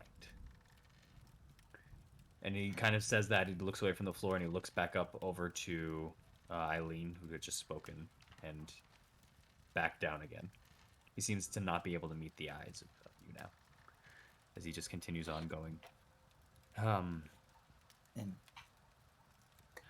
Yes. I actually wanted to ask, you've seen these creatures that they've brought. Has there ever been some that just looked more, I guess, human than the rest of them? That's the worst part about it all. All of them look human to an extent. But none of them are fully human. There's these grotesque mixtures. Was there any that is there any in which almost as if there's different pieces of someone or something or whatever it is? And Octav, you were saying too? Sorry. Yeah, and playing off that point that Amar said, you've been here for a while. Mm-hmm. Have you seen, let's say, a little armless boy come into your city and bring back a rather devilish arm? Something. I'm sorry, can you speak up? It's very hard to hear you. A little boy bearing no arm, then leaving with a rather grotesque devilish arm that produces flame. That ring a bell? No, that doesn't. But yes, Amaris, was it? Just nods. They're mixtures and horrifying amalgamations of humans and creatures, and I will say I don't get too good of a look as I try to stay away. Even all these years, I've never been able to look them in the eyes. But I have seen some of them at a distance, and you wish you never had, if you ever get the chance. Pardon my interruption, but I have an idea. I know it might be a name that I've heard thrown around here and there. Someone named Lord Vasily von Holtz. Matches a similar description to a Strahd, this character. Eternally young, messing with fucked up creatures he shouldn't have. We heard the name a couple times in Vallaki. Sent some vampiric creatures of former adventurers to attack the church. Oh, that was the plan, at least. Let me stop it. I don't know. I've never heard this name. Right. I just have a feeling. It's a name that I've heard a couple times, and we haven't come up on anybody. This sounds like it's the closest thing to it. There you guys go also, because you got the name. If that's what you believe, then feel free to pursue it. All I ask is you not to bring any trouble down here. Whatever trouble you have, leave it up there. Right. Just be careful. And if when they come down with these creatures, do you ever hear him refer to any of them as gifts? Our children. He doesn't really refer to them. I've never gotten the chance to speak with any of them or him with them. He has rarely... his motives are just unknown to most of the people here. No one really gets to speak much with him in general. I have, at one point in my life, heard him speak to me, and that has been it. What did he say to you? He told me I was doing a good job here in Kresik, and that I was good. That I was going to be a good leader for Kresik. And something about it was just almost magical, but haunting, if that makes sense. That makes perfect sense. That makes perfect sense, friend. I don't know. I don't know what the abbot is. I don't know if he is Strahd. I don't know if he's not. Sounds dangerous. Pray you never find out. I hope you never find out either. But if you do want to, yes, Sorry. Go ahead. if you do want to, the path leads on up. The abbey itself. Sorry. Okay. The abbey itself. He wasn't the one to build it, so it was a former church and also a hospital. Way back when, built during the time of Saint Markovia. You're in this Saint Markovia, friend. Good man, This- bad man. She was a priestess. Who? Saint Markovia. Oh. No. She was a priestess to Saint Markovia. Okay. No. Saint Markovia is the priestess. Yes, but who she was a priest too, so I'm asking. Oh, are you saying? Oh, the god. Okay. The god. If you mean her god, then the Morning Lord. She was one of the greatest ever come to Kresik, at least, but one of the greatest priests who believe in our limited knowledge and our limited history. Unfortunately, I don't know what happened to her or where she went, but her abbey is now to the abbot. As he is at this point like kind of sat down over on a stool of sorts and has invited if you would all wanted to. There's couches, there's little mats essentially. I'll sit on the couch. No. But actually, at this time, you would have kind of heard the door unlock, and a woman would have came in at this point. Very kind of white silver hair, tied up into a bun. Similar kind of armaments to her as to this individual. And as she kind of walks in, she just goes, "Dimitri, they're done loading the." Hello. Oh, Anna. These people just needed a second to rest. They're outsiders, but they helped Martikovs deliver the wine to us. Yeah, I know. Adrian was telling me earlier. Her eyes are now stuck to. Eileen? Actually, Amaris at this point. Ah, that's different. You've all got silver What? hair. Why does she? He's not going to need it anymore. Oh. Yeah, he just paused for a second and said he's not going to need it anymore.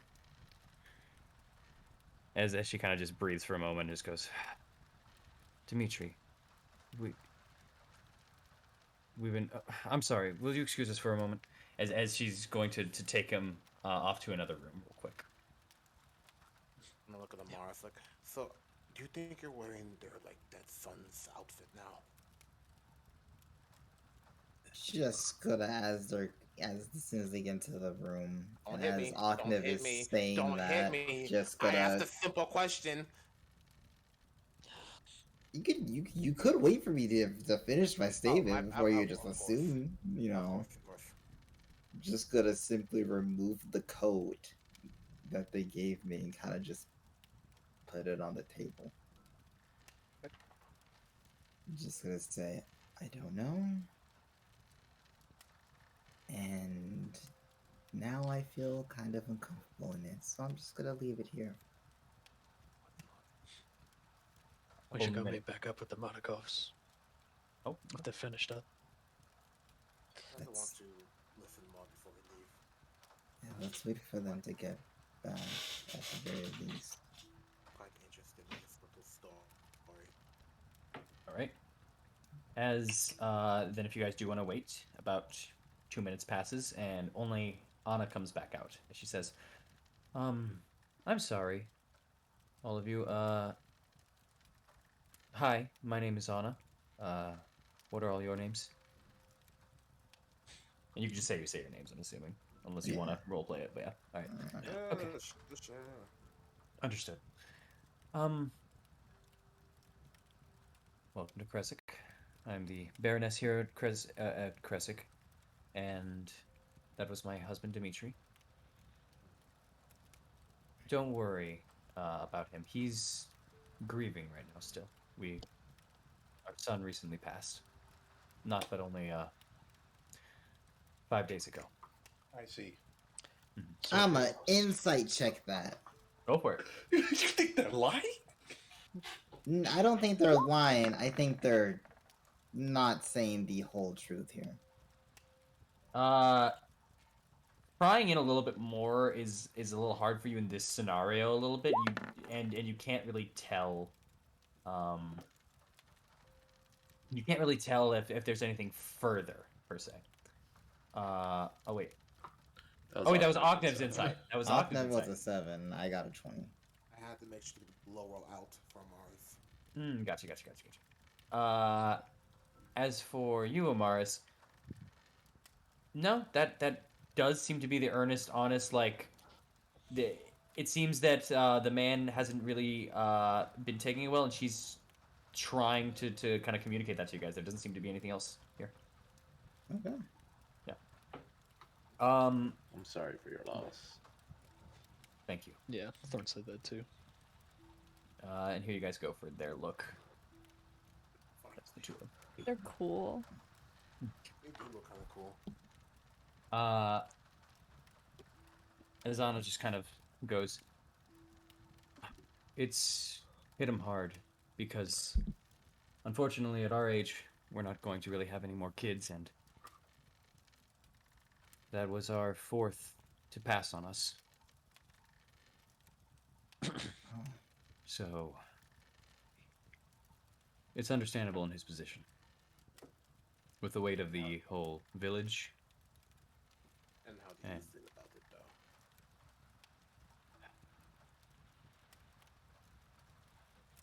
devastated, honestly. But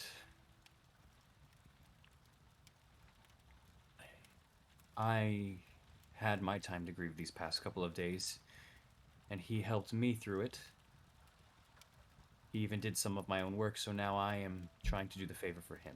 And I'm speaking to all of you for him. He is going to rest for a little bit. Right. You two are rather strong. And didn't mean to, offend. I'll just leave I'll just leave this here as a kind of No, just tab. it's all right. If you wish to take it, feel free to. If it does some good out there, then that at least comforts us in a way. Let alone it's better than leaving it there to only look at a closet every once in a while and remind yourself. So please, just, you're fine. Pick it up, wear it if you want, do what you want with it. I was just surprised is all, don't mind me. No. Alright. Did you all need to rest, or were you all on your way out? We're about done, yeah. Yeah. Oh boy. All right. Thank you for listening at home. Beautiful place. Of course. Is there anything I can do for you? No, don't think so. As I kind of look around. We'll probably be back. We have some things we have to take care of in the lower country. Well, good luck on the rest of your journey. I hope it's safe. And yes. I don't want to impose, but Mhm. if you have Oh my gosh, you look way worse for wear. some water, that would be a little thirsty. Classic. Absolutely. Who else tomorrow? Actually, We lost a lot of blood. He needs to replenish water. So I kind of understand it. I can't will agree with you. hydrate. oh, actually, it seems I'm. As she looks over at kind of a picture, it seems I might be out actually. I see. If you want, I'm a little busy at the moment, but if you want, there's a spring up the north. You can use my picture as she kind of pulls it off of the kind of table. Oh, Feel free. Yeah. No, It's just a fine, bit up. guys. It's just a bit up north. It's only about 500 feet. Alright. If you take the path going north, that's not the winding path up the mountain. Don't. That leads to the abbey. Did my husband mention the abbey to you? Yeah. Yes. Yes. Don't go up into the abbey then. If you go up the north path that doesn't lead to the abbey, you can find the spring in there. The water is clean and refreshing, actually. I see. I'll take the picture. I'll go get you water. I'm going with Aknev. It's we're about. It looks I'm like already we're. leaving. It's don't. Walk up the door. Let's- Wait, No. wait. No, we Like, can it's- find water elsewhere. We've overstayed our welcome.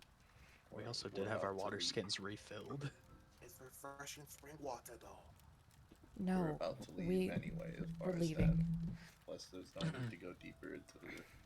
Well, then she'll take the picture back. She'll take the picture back. I'm sorry, what, Morrow? Go ahead. There's no need to go deeper into Karzik as of now. Plus, we still have more important things we have to do. We have to make sure to deliver the rest of the wine. That is a difficult task in Barovia. I wish you all the best of luck. May the Morning Lord stick by you. And just know, my husband already told me you are all welcome back into Krezk if you ever do need.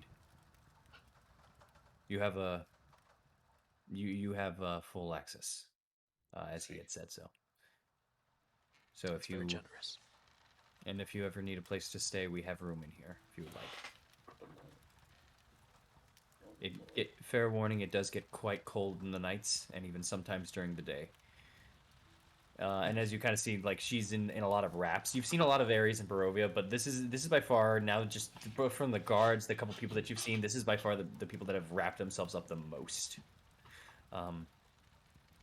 It's in fact even a little, as she looks over at you now, Aknev, it's a little dangerous to go in certain attire in this place for too long.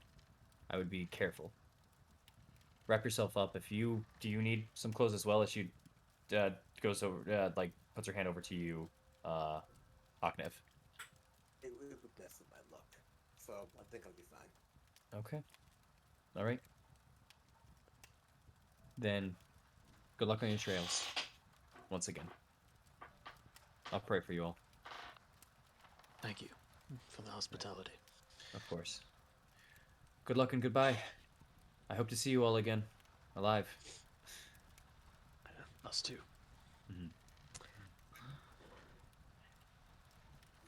As Like, she's... ow. All right.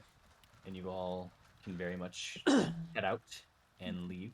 And Adrian and Victor, who had been kind of outside in the cold, and Olivier as well, have already, like, kind of readjusted the cart and kind of pointed it already towards the gate to go outside.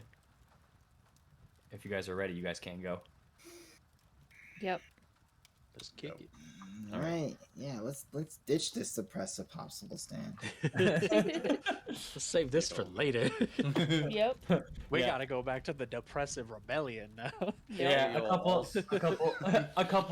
a couple of like weeks ago, I remember Matt, when you were just like, man, if we get over to Krezk and it's just depressing, I'm gonna be sad. And I was just sitting here like, I was just sitting here knowing about this scenario, going like, yeah, Yeah. Yo, It's also, sad. I gotta point out, man. Uh-huh. Like, when I asked for a cup of water, how can you just say who else but Morrow? Because that's your thing. Why are you gonna do it? Asking for water? Why you gotta give me the Morrow's quag? thing. Why you asking for a drink? Look, I'm not gonna say that it's funny, but if I had a soundboard, I would be playing a laugh track at the moment. Why y'all gonna give me the quagmire? Why you gotta give me the quagmire treatment? Like, what is Morrow likes water. I was like, no. To be fair, he lost a lot of like wildly liquid. Wickwood. Also, okay. Well, let's get this back on track now, y'all. So, as you guys begin to go, and Adrian kind of signals the guards begin to kind of you hear kind of the iron gate on the other side just being lifted up, and just the heavy like machinery that's kind of going into it to pull it up in whatever way, and then you see two people on the sides of the doors. Two of the guards just kind of pushing, not the gate itself, but you see them kind of pulling levers on the sides of the gate, and the doors begin to kind of just start opening up. Which makes sense because it doesn't seem like these doors would open up very easily to the people in general. So either they had to have Hercules in here or some type of structure. Hercules. And as that's kind of going through and Adrian begins kind of getting the horses ready to start going, Eileen. Yes. In your head, you hear kind of a soft, just whispering almost. As you just hear a faint.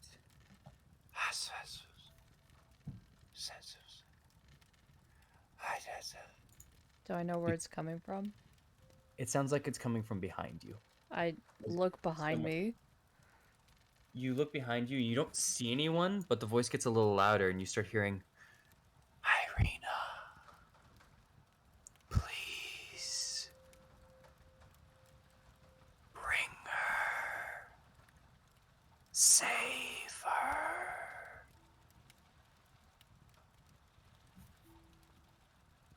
Before it turns back into whispers of just, and fades. Okay, bro. She's still That's looking bait. back, like, Do you want to make a perception check? yes. Go for it. That's bait. Kind of That is weird good to be that you bait. say that. Save Irina, who's that? God damn it. How are we gonna tell them 17. that we don't even know where Irina is? You don't see anyone or anything. You just hear the noise of that. Actually, well, you do see Anna now leaving her house and like kind of closing it, the door, as she seems to kind of start walking out, and she notices all of you as you leave, and she just kind of looks, but she doesn't really wave. She just kind of looks over it before continuing onwards a bit more north, somewhere around this area. That's all you see. You don't see anyone else or anything. You just hear this inside of your head. Oh, and it was 13? Yeah. I'll say then when the whispers came through, the last one that you heard, it actually wasn't too distant to hear. You just heard a please. Did that come through? Yeah. Yeah. Okay, good. Yeah. The last one was just a please rather than this a gust in the wind with that 13.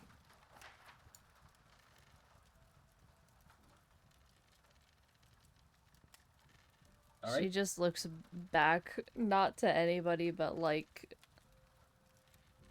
just questioning now, looking confused, thinking out, not out loud, but her face looks like she's thinking. All right. You got the thinking man on. You feel me? Do I know? No. Leave it. I'm leaving it. It's like, I want to know this.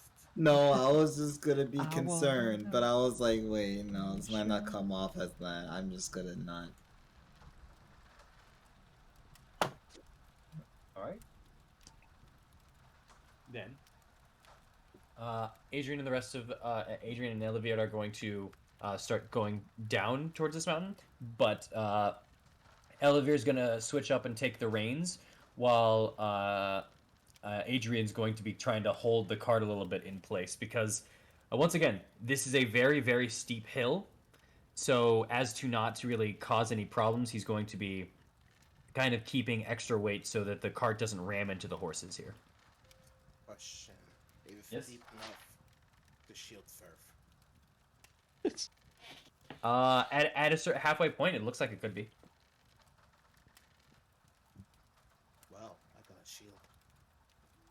So I'm gonna do it because I'm bored. Go for it. Make me an acrobatics check. I really hope I don't use shit here. It'd be funny. It'd be funny. It'd make but for a good I'm- story. 15. I made it. 15.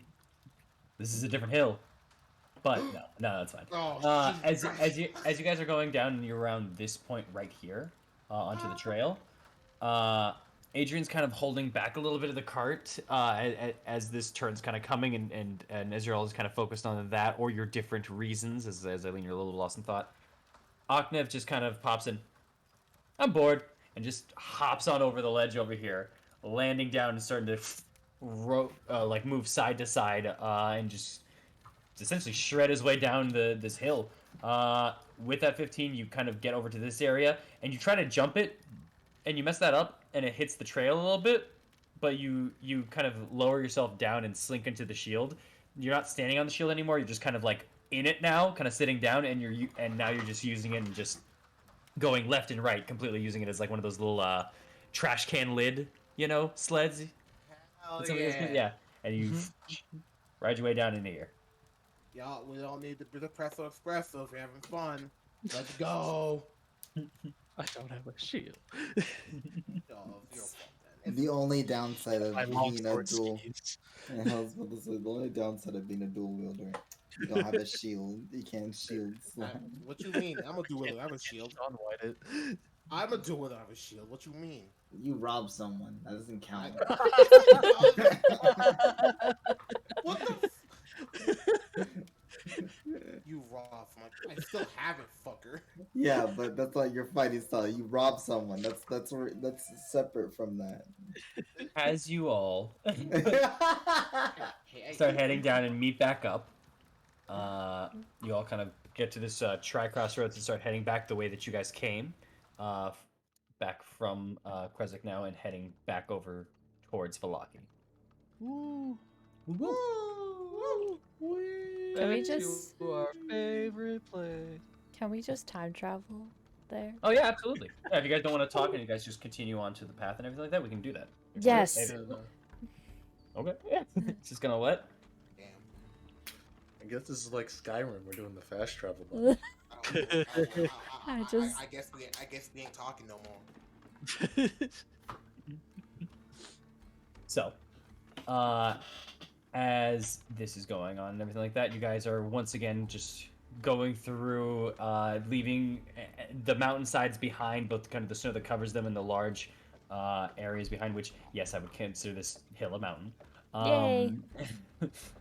But while kind of doing so and very much kind of staying on your guard as you get to a similar place in where you were last time, when just in case those people either didn't leave or haven't gotten far enough or anything like that, and kind of keeping a watchful eye out.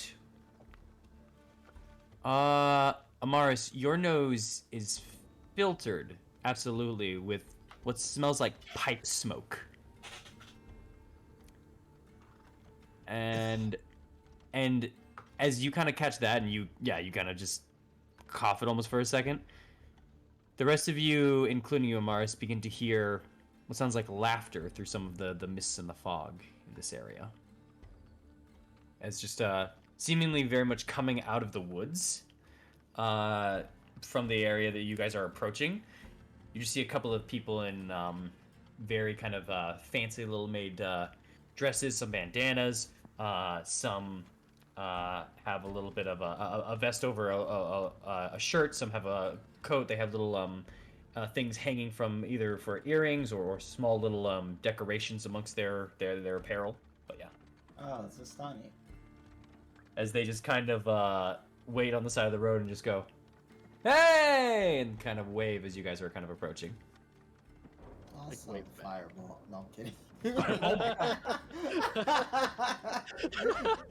Shatter.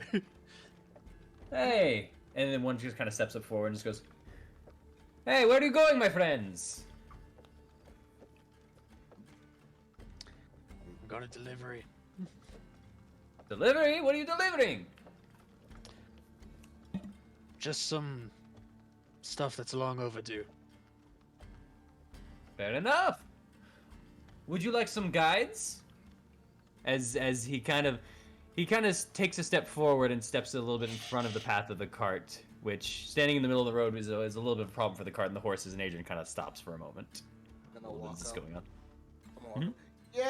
Yes, we need so many guys. What do you raise your offerings on the walk up just to come put my hands around them? Tell me, who are you? Do you know these lands? How fortunate are you? Tell me more about the situation we're in. Could you help us get to our situation, our area? Depends on where you're going, but absolutely. Everywhere. What can you do for us? As I'm kind of just walk to the side with him and just kind of enamor him. You're trying to get him to the side? Yeah. Make a deception check for me. Sure. Yeah. Let's go. Good charm. 22.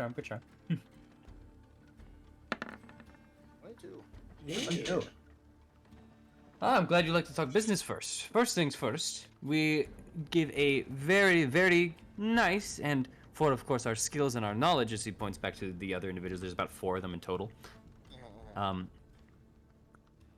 We charge a very measly 100 gold. But 100 gold. Mhm. Oh, that is quite the deal. Though we aren't very lucrative right now. But tell me, can they fight?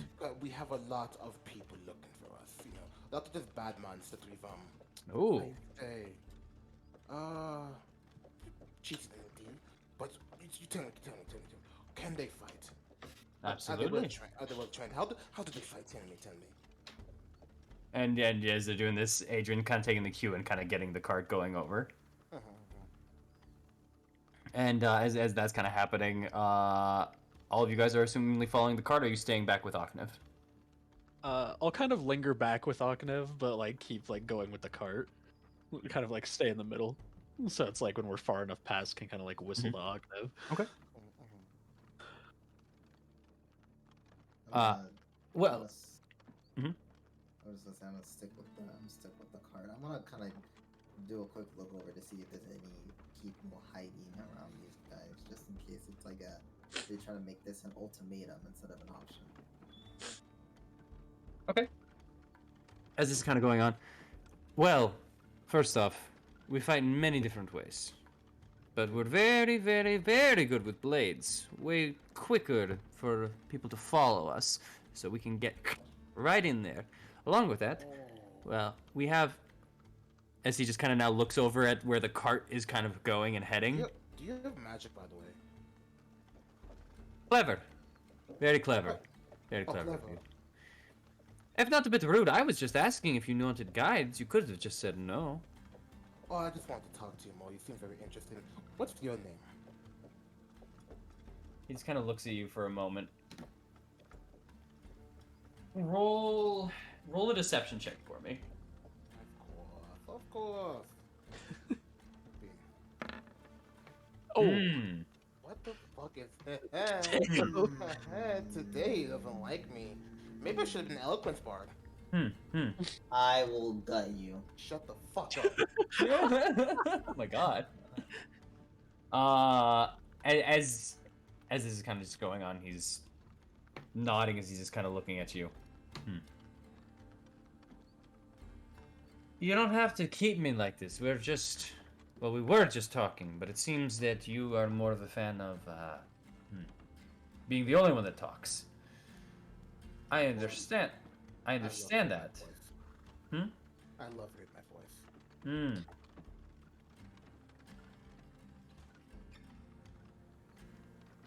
But we're gonna go. You asked for my name, correct?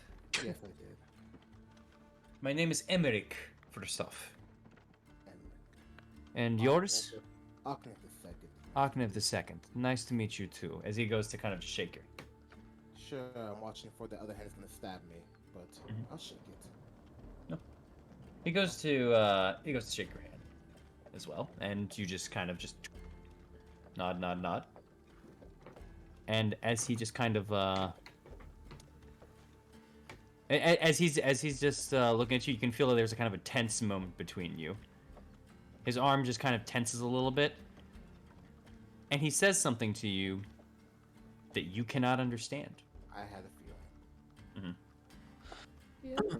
And I'm going to just Make a wisdom saving throw. He's trying to cast Charm Person.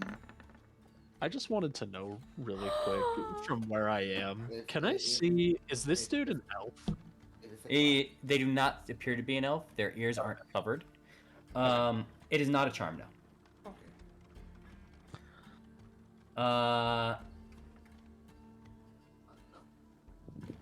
Let's see. Sorry, you got a 4? 4. I'm excited Okay. to see what happens. Okay. As he just kind of nods, as he just kind of shakes over your hand, you see his eyes kind of go black for a second. But then they glaze back over him and are on our normal once more. And you feel a slight tinging in your head for a moment. Oh. But that's it. Did he read my fucking mind? And he just kind of gives a smile and he just says, "Be careful with that tongue. Don't cross people that did nothing to you, okay?"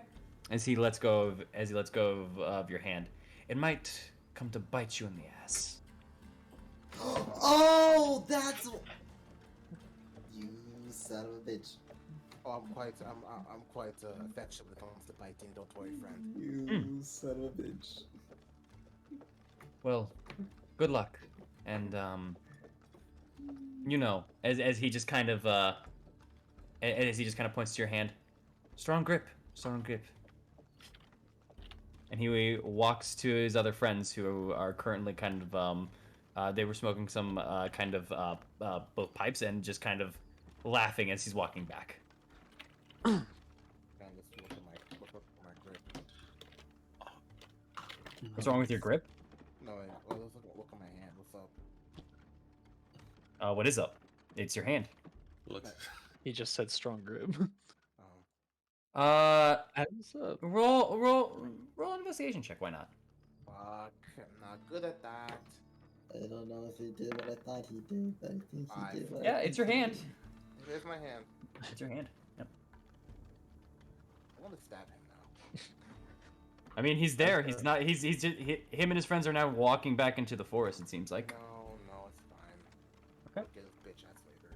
I If he's know. cool. Maybe it's not. Maybe it's not, bitch. Who knows? As Zaknev walks back to the group, since I hung back for him, I'm just gonna Thorn's gonna put his arm around you and just say, "Nice work getting him out of the way, but we should remember them. That could have been your prophecy." How? Well, if you don't remember, you're supposed to find an elf that's mixed in with some Vistani. You look like an We're supposed to help him, and he'll help us. No, none of them did seem to look like elves. They looked humanoid. Some did have bandages covering up their ears, but none of them were super tall. So you don't think so, but could be. But This probably is an not. Udesk elf. I don't know what an Udesk elf is. And also, I would like this to be known. If they were speaking English, I would know. Isn't there a Yeah. guide? They weren't speaking Elvish. Is there a guide? No, I was saying wasn't there a mention of a guide? Was there? one In of the Wizard's prophecies? Tower, but that was Oh, the in suit of Wizard's armor. Tower. Yeah. Yeah. never mind. So, do you guys continue on this fast travel? Yeah. Yeah. All right. Keep moving unless somebody wants to talk about stuff. Yeah. That Alright. was, if this what I think it is, what it is. Yeah. I'm gonna jog back up to the front of the cart where I was before. Is it hill time work? It is not hill time now. The road onward does not have a hill to it. I know. I just asked just in case. Sorry. You guys kind of continue onward and going again past the bridge through the multiple areas in here, and it would be around this point, Amaris. Yeah. you notice that there is something actually up ahead. On kind of the road, on a little bit to the side of it, there seems to be something a little bit on the road.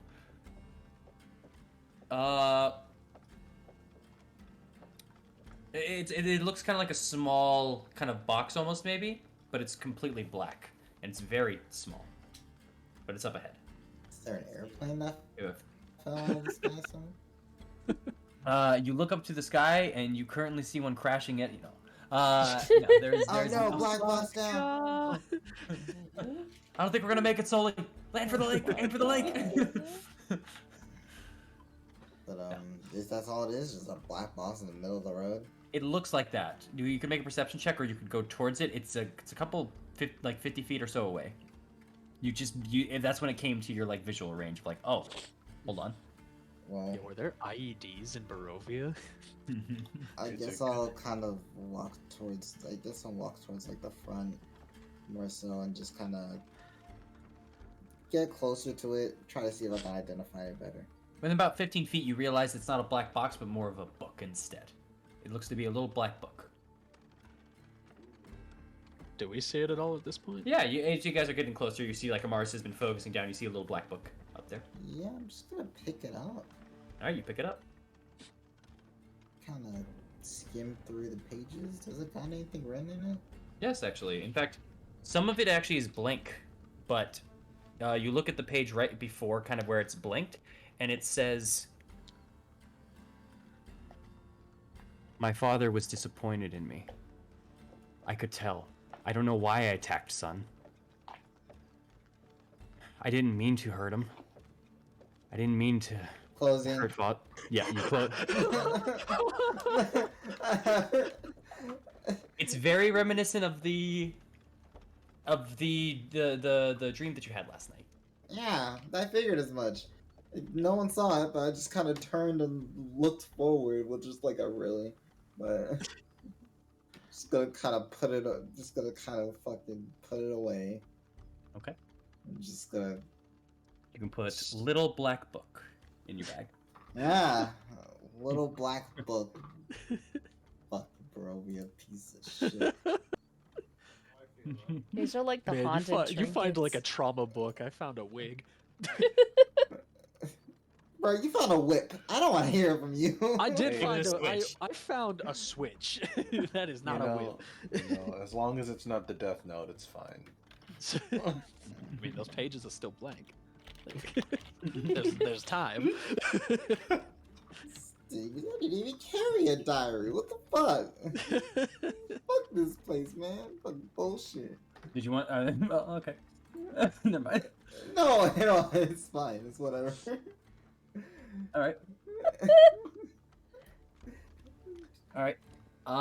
And then you guys continue onward. Yes. Yeah, About just continue onwards. yeah. I guess after a little bit, I guess I'll just kind of begrudgingly read through like most of it. As you're reading through and you're kind of going back, not only does it have everything that kind of happened for your dream last night, that at least that you can remember, and then some details you don't even know if those were ones that you dreamed of, because you know how you forget parts of your dream and stuff. But then you go back, and then the next one, I know what It this sounds- is. it sounds pretty similar to the dream that you had the night before.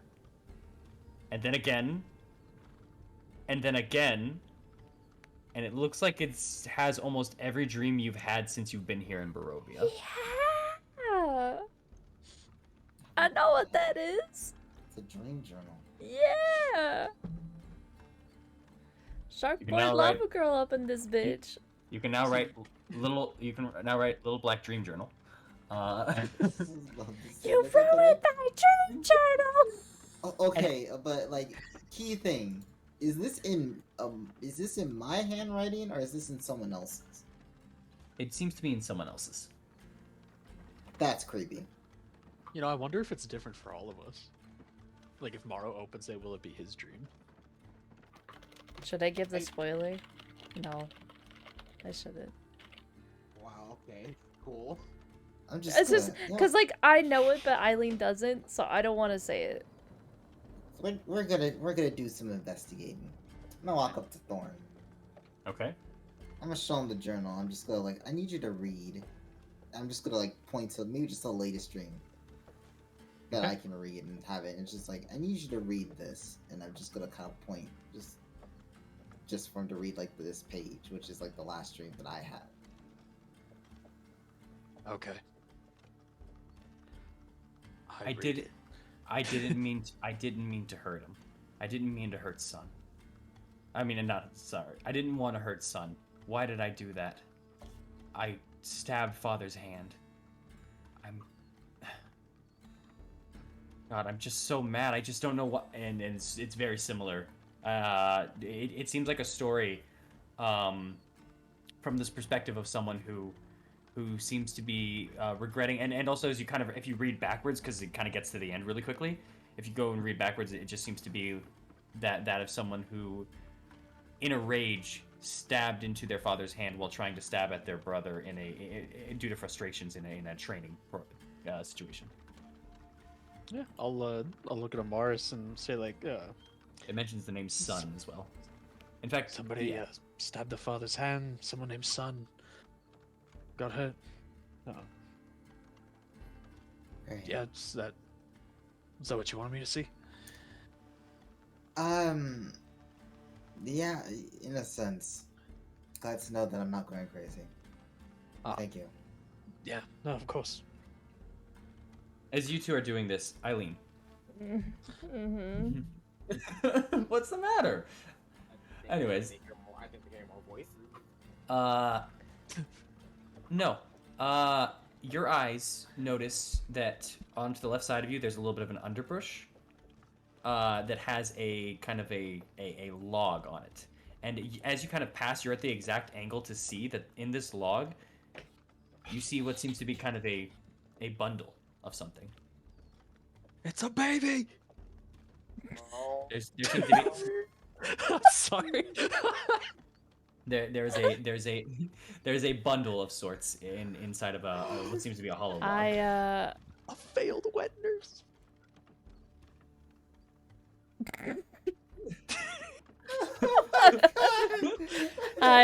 I'm gonna check the bundle. Okay, you go to the, okay. Yeah. If you pause and you go to the bundle and you kind of reach your hand into the log. Yeah. And you pull out and you have a bundle of something. What's in it? What's in it? You open it up. Clothes. Oh, thank God. Seems to be a set of common clothes. They're about the size of pretty much you guys. And they look very Barovian in style and wear and weathering even. Yeah, there's a wig, clothes. Yo, y'all want to dress up? I need to wash this wig first. It's got blood on it. Jeez, alright. So Yeah, there's a fuck it. curtain. I'm taking the clothes. Okay. You can. I found some clothes. Are they like on a dead man? A woman? It was on a log. But yeah. Are they bloody? Logging? Are they bloody? Or They're is not there bloody. anything in it? They're not bloody. For as clean as a Barovian kind of close set can be, this is it. No, it's really clean. Clean enough. Is there Enjoy any your new sort of clothes. insignia or something on it? Let's check. Is there? No, there is not. No, there is not. Oh, well, do they fit you? I could try it on. Do they complement blonde hair? She looks at you with like a oh my god. Do you? Oh man. A costume. Maybe pink and blonde go together. I mean, it's a possibility. Do you think the wig would work with my head? Do you want to be blonde? I don't know. I don't know. I kind of got used to my hair. It's good to try new things. Oh, well, wigs aren't permanent, at least. So That's true. I should clean it first before you wear it. But when we get back to Velaki, if you want to dress up, I can lend you the wig. I can clean it now, really quickly, actually. All right, I'll pull out the wig for you. I'm gonna look at Victor while. Well, hold on. As you're kind of going to look up at Victor, Octave, you go to do that, and your hands just kind of feel off as you just go to try to cast prestidigitation, and you suddenly, you know how to cast the spell, but your fingers aren't doing what you want them to when you try to cast it. It doesn't work. What? I turn around. I turn around and I walk back. Are you walking back towards? You are a couple. You might be 1.5 miles away. That I'm way. gonna kill them. No, you won't. Get back We there. have to keep moving. I can't cast spells. What? What do you mean you can't cast spells? What happened? Bitch of a man. Stop my fingers from being fingers. If I'm with a woman, I'm gonna look like a dickhead. So I'm going back. I'm gonna kill him. No, calm down. What do you mean, calm down? I mean, what happened? He touched my hand. His eyes looked black, and then he was like a strong grip. I can't cast magic because my fingers don't work. Well, maybe just sleep it off. No, I'm gonna kill him. That Oh, killing people doesn't So- necessarily solve any issues in life. And not alive, the spell would end, and I'll be fine. Someone will kill The him. wolf can also wear off. Calm I'm down. not going to wait. I'm going Can to kill him. should we check to see if it's maybe something else before you decide to kill a man for allegedly taking away your magic? Right. Look, I'll tap the magic fine to touch my hand. And then the hand he touched can't fucking bend. Oh, okay. Alright. Okay, let me see your hand. I'm gonna show my hand. So, I'm gonna take a look at this, right? Mm-hmm. So, he's saying he can't use magic with his hand. That's what he's saying. Alright, so I'm gonna check it as far as that, right? First I want to check to see if there's anything wrong with it as far as that. Maybe there's something broken, slipped through seams, and then I want to see, are there any, like, because, you know, there are ways to cancel out magic. As far as that, is there anything on there, on his hand, as far as that, or near it, maybe on his wrist, that slipped there as far as that, that is preventing this from happening as far as You can that? either do an investigation or medicine. It's up to you. I will do medicine. Go for it.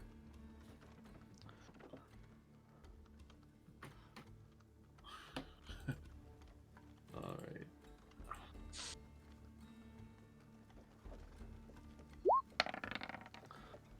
Oh. You can't see anything wrong in particular. There's just kind of looks like Octave's hand. You see the symbols as they kind of go down from the wrist and everything like that. But as far as you can tell, there doesn't physically seem to be anything wrong. But you don't know. You don't know for sure. I'll call out and I'll say, Victor, can you take a look at him? You know anything about magic, canceling out other magic? That he's what? Arknev's saying that fella he ran into apparently casted something, and now he can't do any of his spells, or at least the one he tried. Oh, Know was it anything the, about that? the people that we left earlier? Yeah, that's the people we left earlier. Yeah, the one that tried to stop the cart. Those were Stani, weren't they? It looked like it. You, my friend, then may be Cursed. cursed. Yes. I'm gonna go kill them. I If let go of you- my hand. No, We if don't you- need to kill anybody, Arknev. We could go and apologize to them. I am not apologizing for shit. I'm gonna kill them. I mean, as much as I congratulated you, you did lie to him and then take him off the side and then talk over him. You could apologize, set your ego aside for a second, and then he could lift the curse.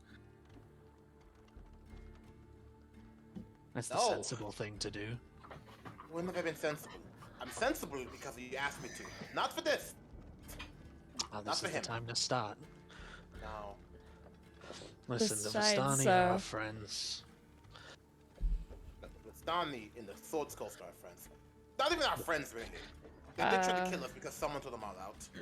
Well, Aknev, I'm not gonna lie.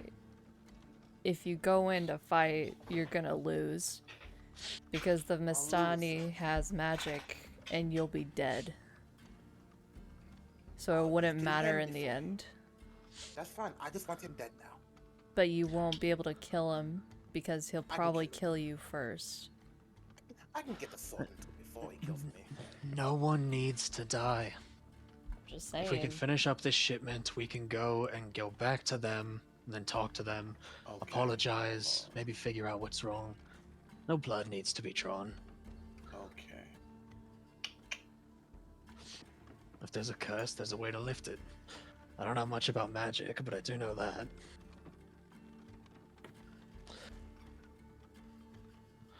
If any eyes fall on Victor, he's just gonna shrug. I don't know. This is not exactly my forte. I don't venture far with the Vistani much. That's fair. I don't. Okay. If I have it prepared, I do not.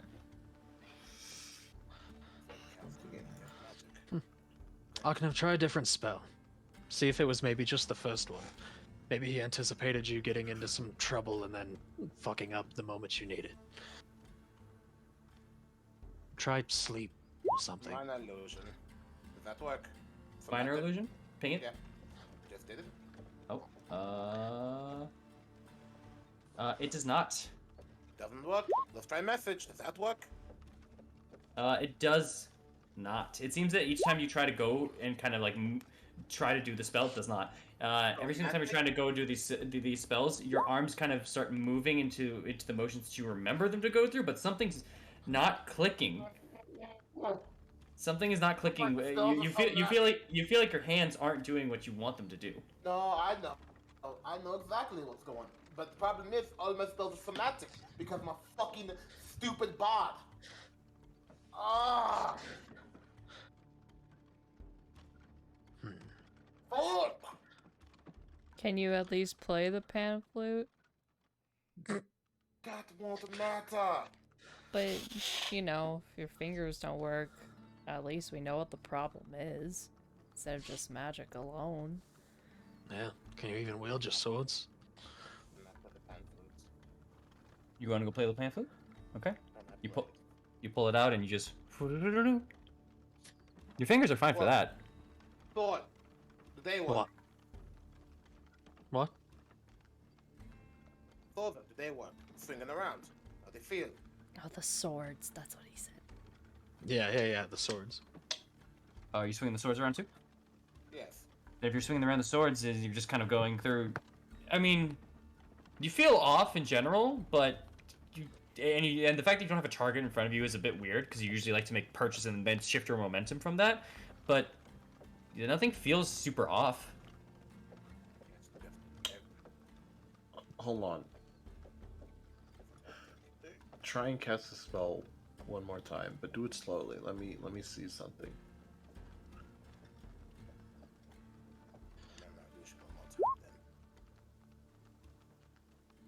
It does not work. Okay. Okay as far as that. So as far as he's going through the spell, as far as that, as he's doing, because he's casted minor illusion a couple times. So a couple times, right? So I want to take a look as far as that. Just look at how he motions his hands as far as that. How he's saying it as far as that, everything as far as, and I want to take a look. And Perception. I want to look for any oddities in his hands, any oddities as far as that when he's going through the motions trying to sum up the magic. Like, are there any oddities, any changes as far as that? Yeah, perception. Go for it. Okay.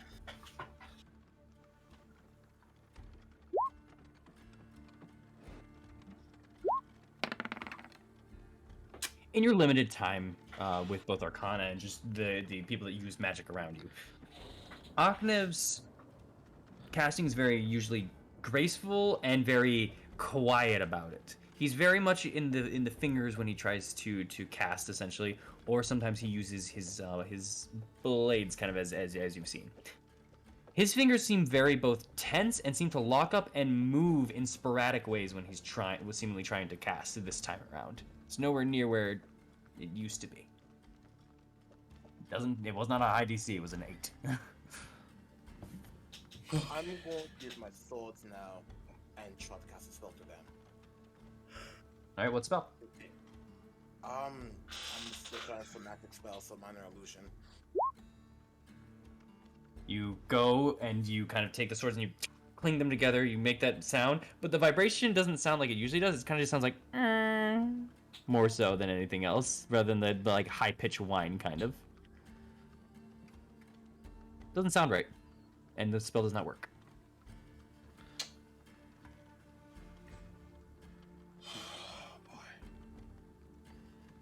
Well, we can deal with that probably after we've delivered the wine.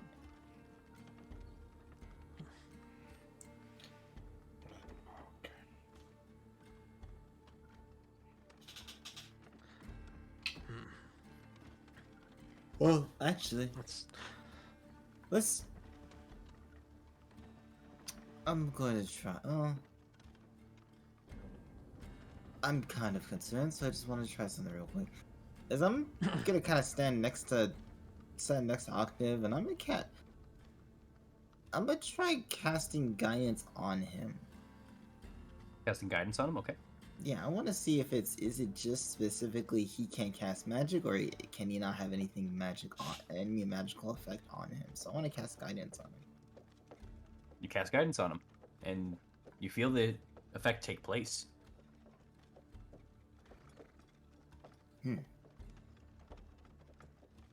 Well, okay, fair enough. In that case, I was just curious on whether it's just stopping magic in general around you or anything, but it seems so. Yeah, it just seems to only affect you. I think it's just best that let's just try letting it. I think it'll eventually wear off. If it doesn't wear off, then we can go find him and try to get this cleared out. But at the moment in time, we still have an order. We still have something that we have to do. So let's at least finish that first. I'm on board with this, but in Ognev's defense, the Vistani do move around quite a bit. If we go and do the order and come back, if they're gone, there's no telling where they are. At least that specific group of them.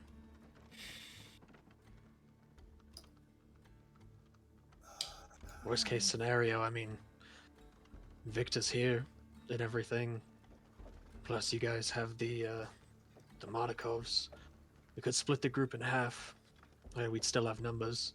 Go help Arknev get his stuff back. The rest of you complete the delivery. And then we'll return to Velaki. No. Worst comes to worst, if it's me, Arknev, and say, Eileen, then I think we'd be fine. We need to stick together. We already decided that we weren't going to try to split up. 2, if we need to locate him, we've all seen him. Not only that, I have the capabilities of sending a message to him if it really comes down to it. This is in terms of locating him. We can at least make it somewhat easier on ourselves in terms of that. That's fair. I just meant in terms of the splitting up, usually that applies to one person going off. If we have half a group strength, it's not that bad, but I understand.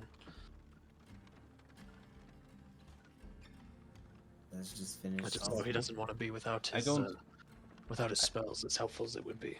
I don't mean to be a rash, and I understand the problem here, but if we just stay out in the road, we're either inviting more people to come after us, or, well, we're sitting in the middle of the road and time is going by.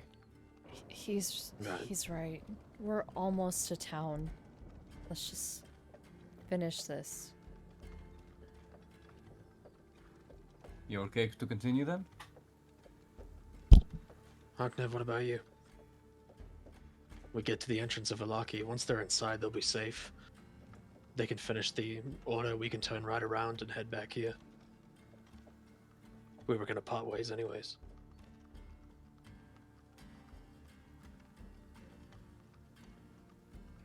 What? Sure.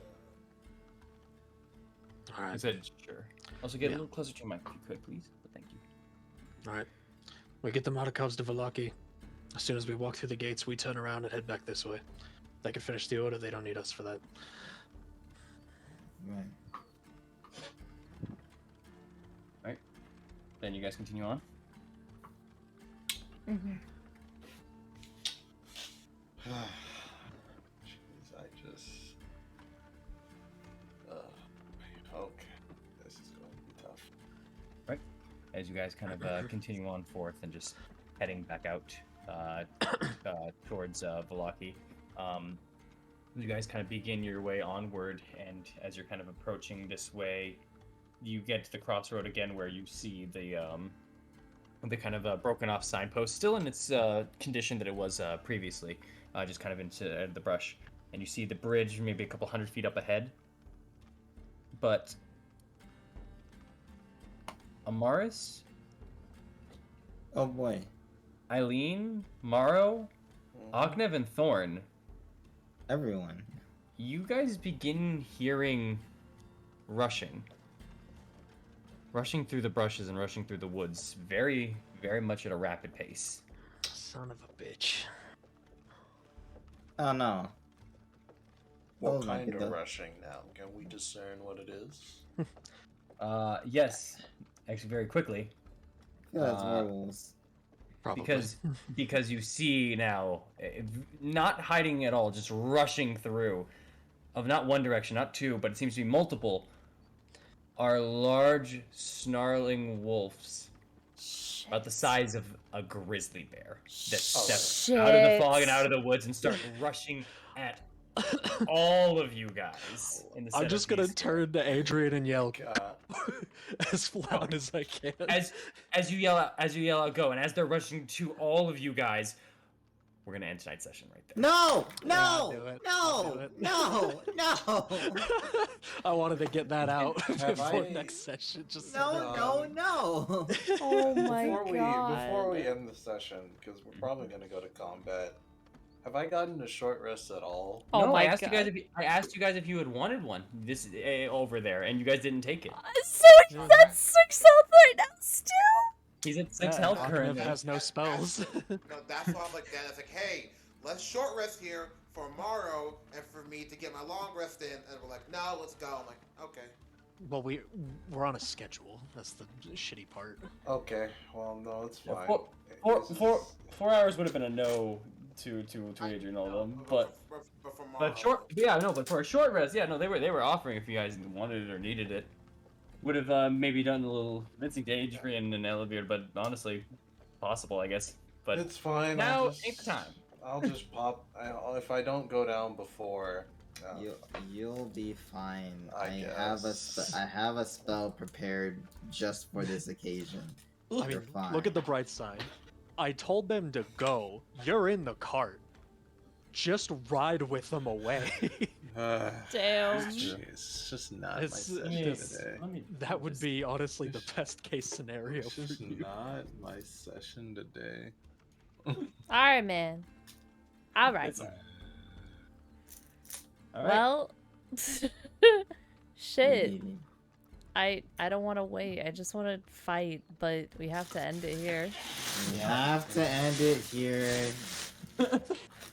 Sorry, y'all. You're not sorry. You know what you did. Do I?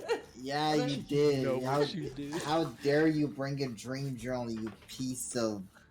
Thank Don't make you me get all- Mr. Electric in here. Thank you all for coming to our Cursed Strahd campaign. Oh my gosh. We appreciate all your commitment and time. We will see you next time in Barovia. Bye now.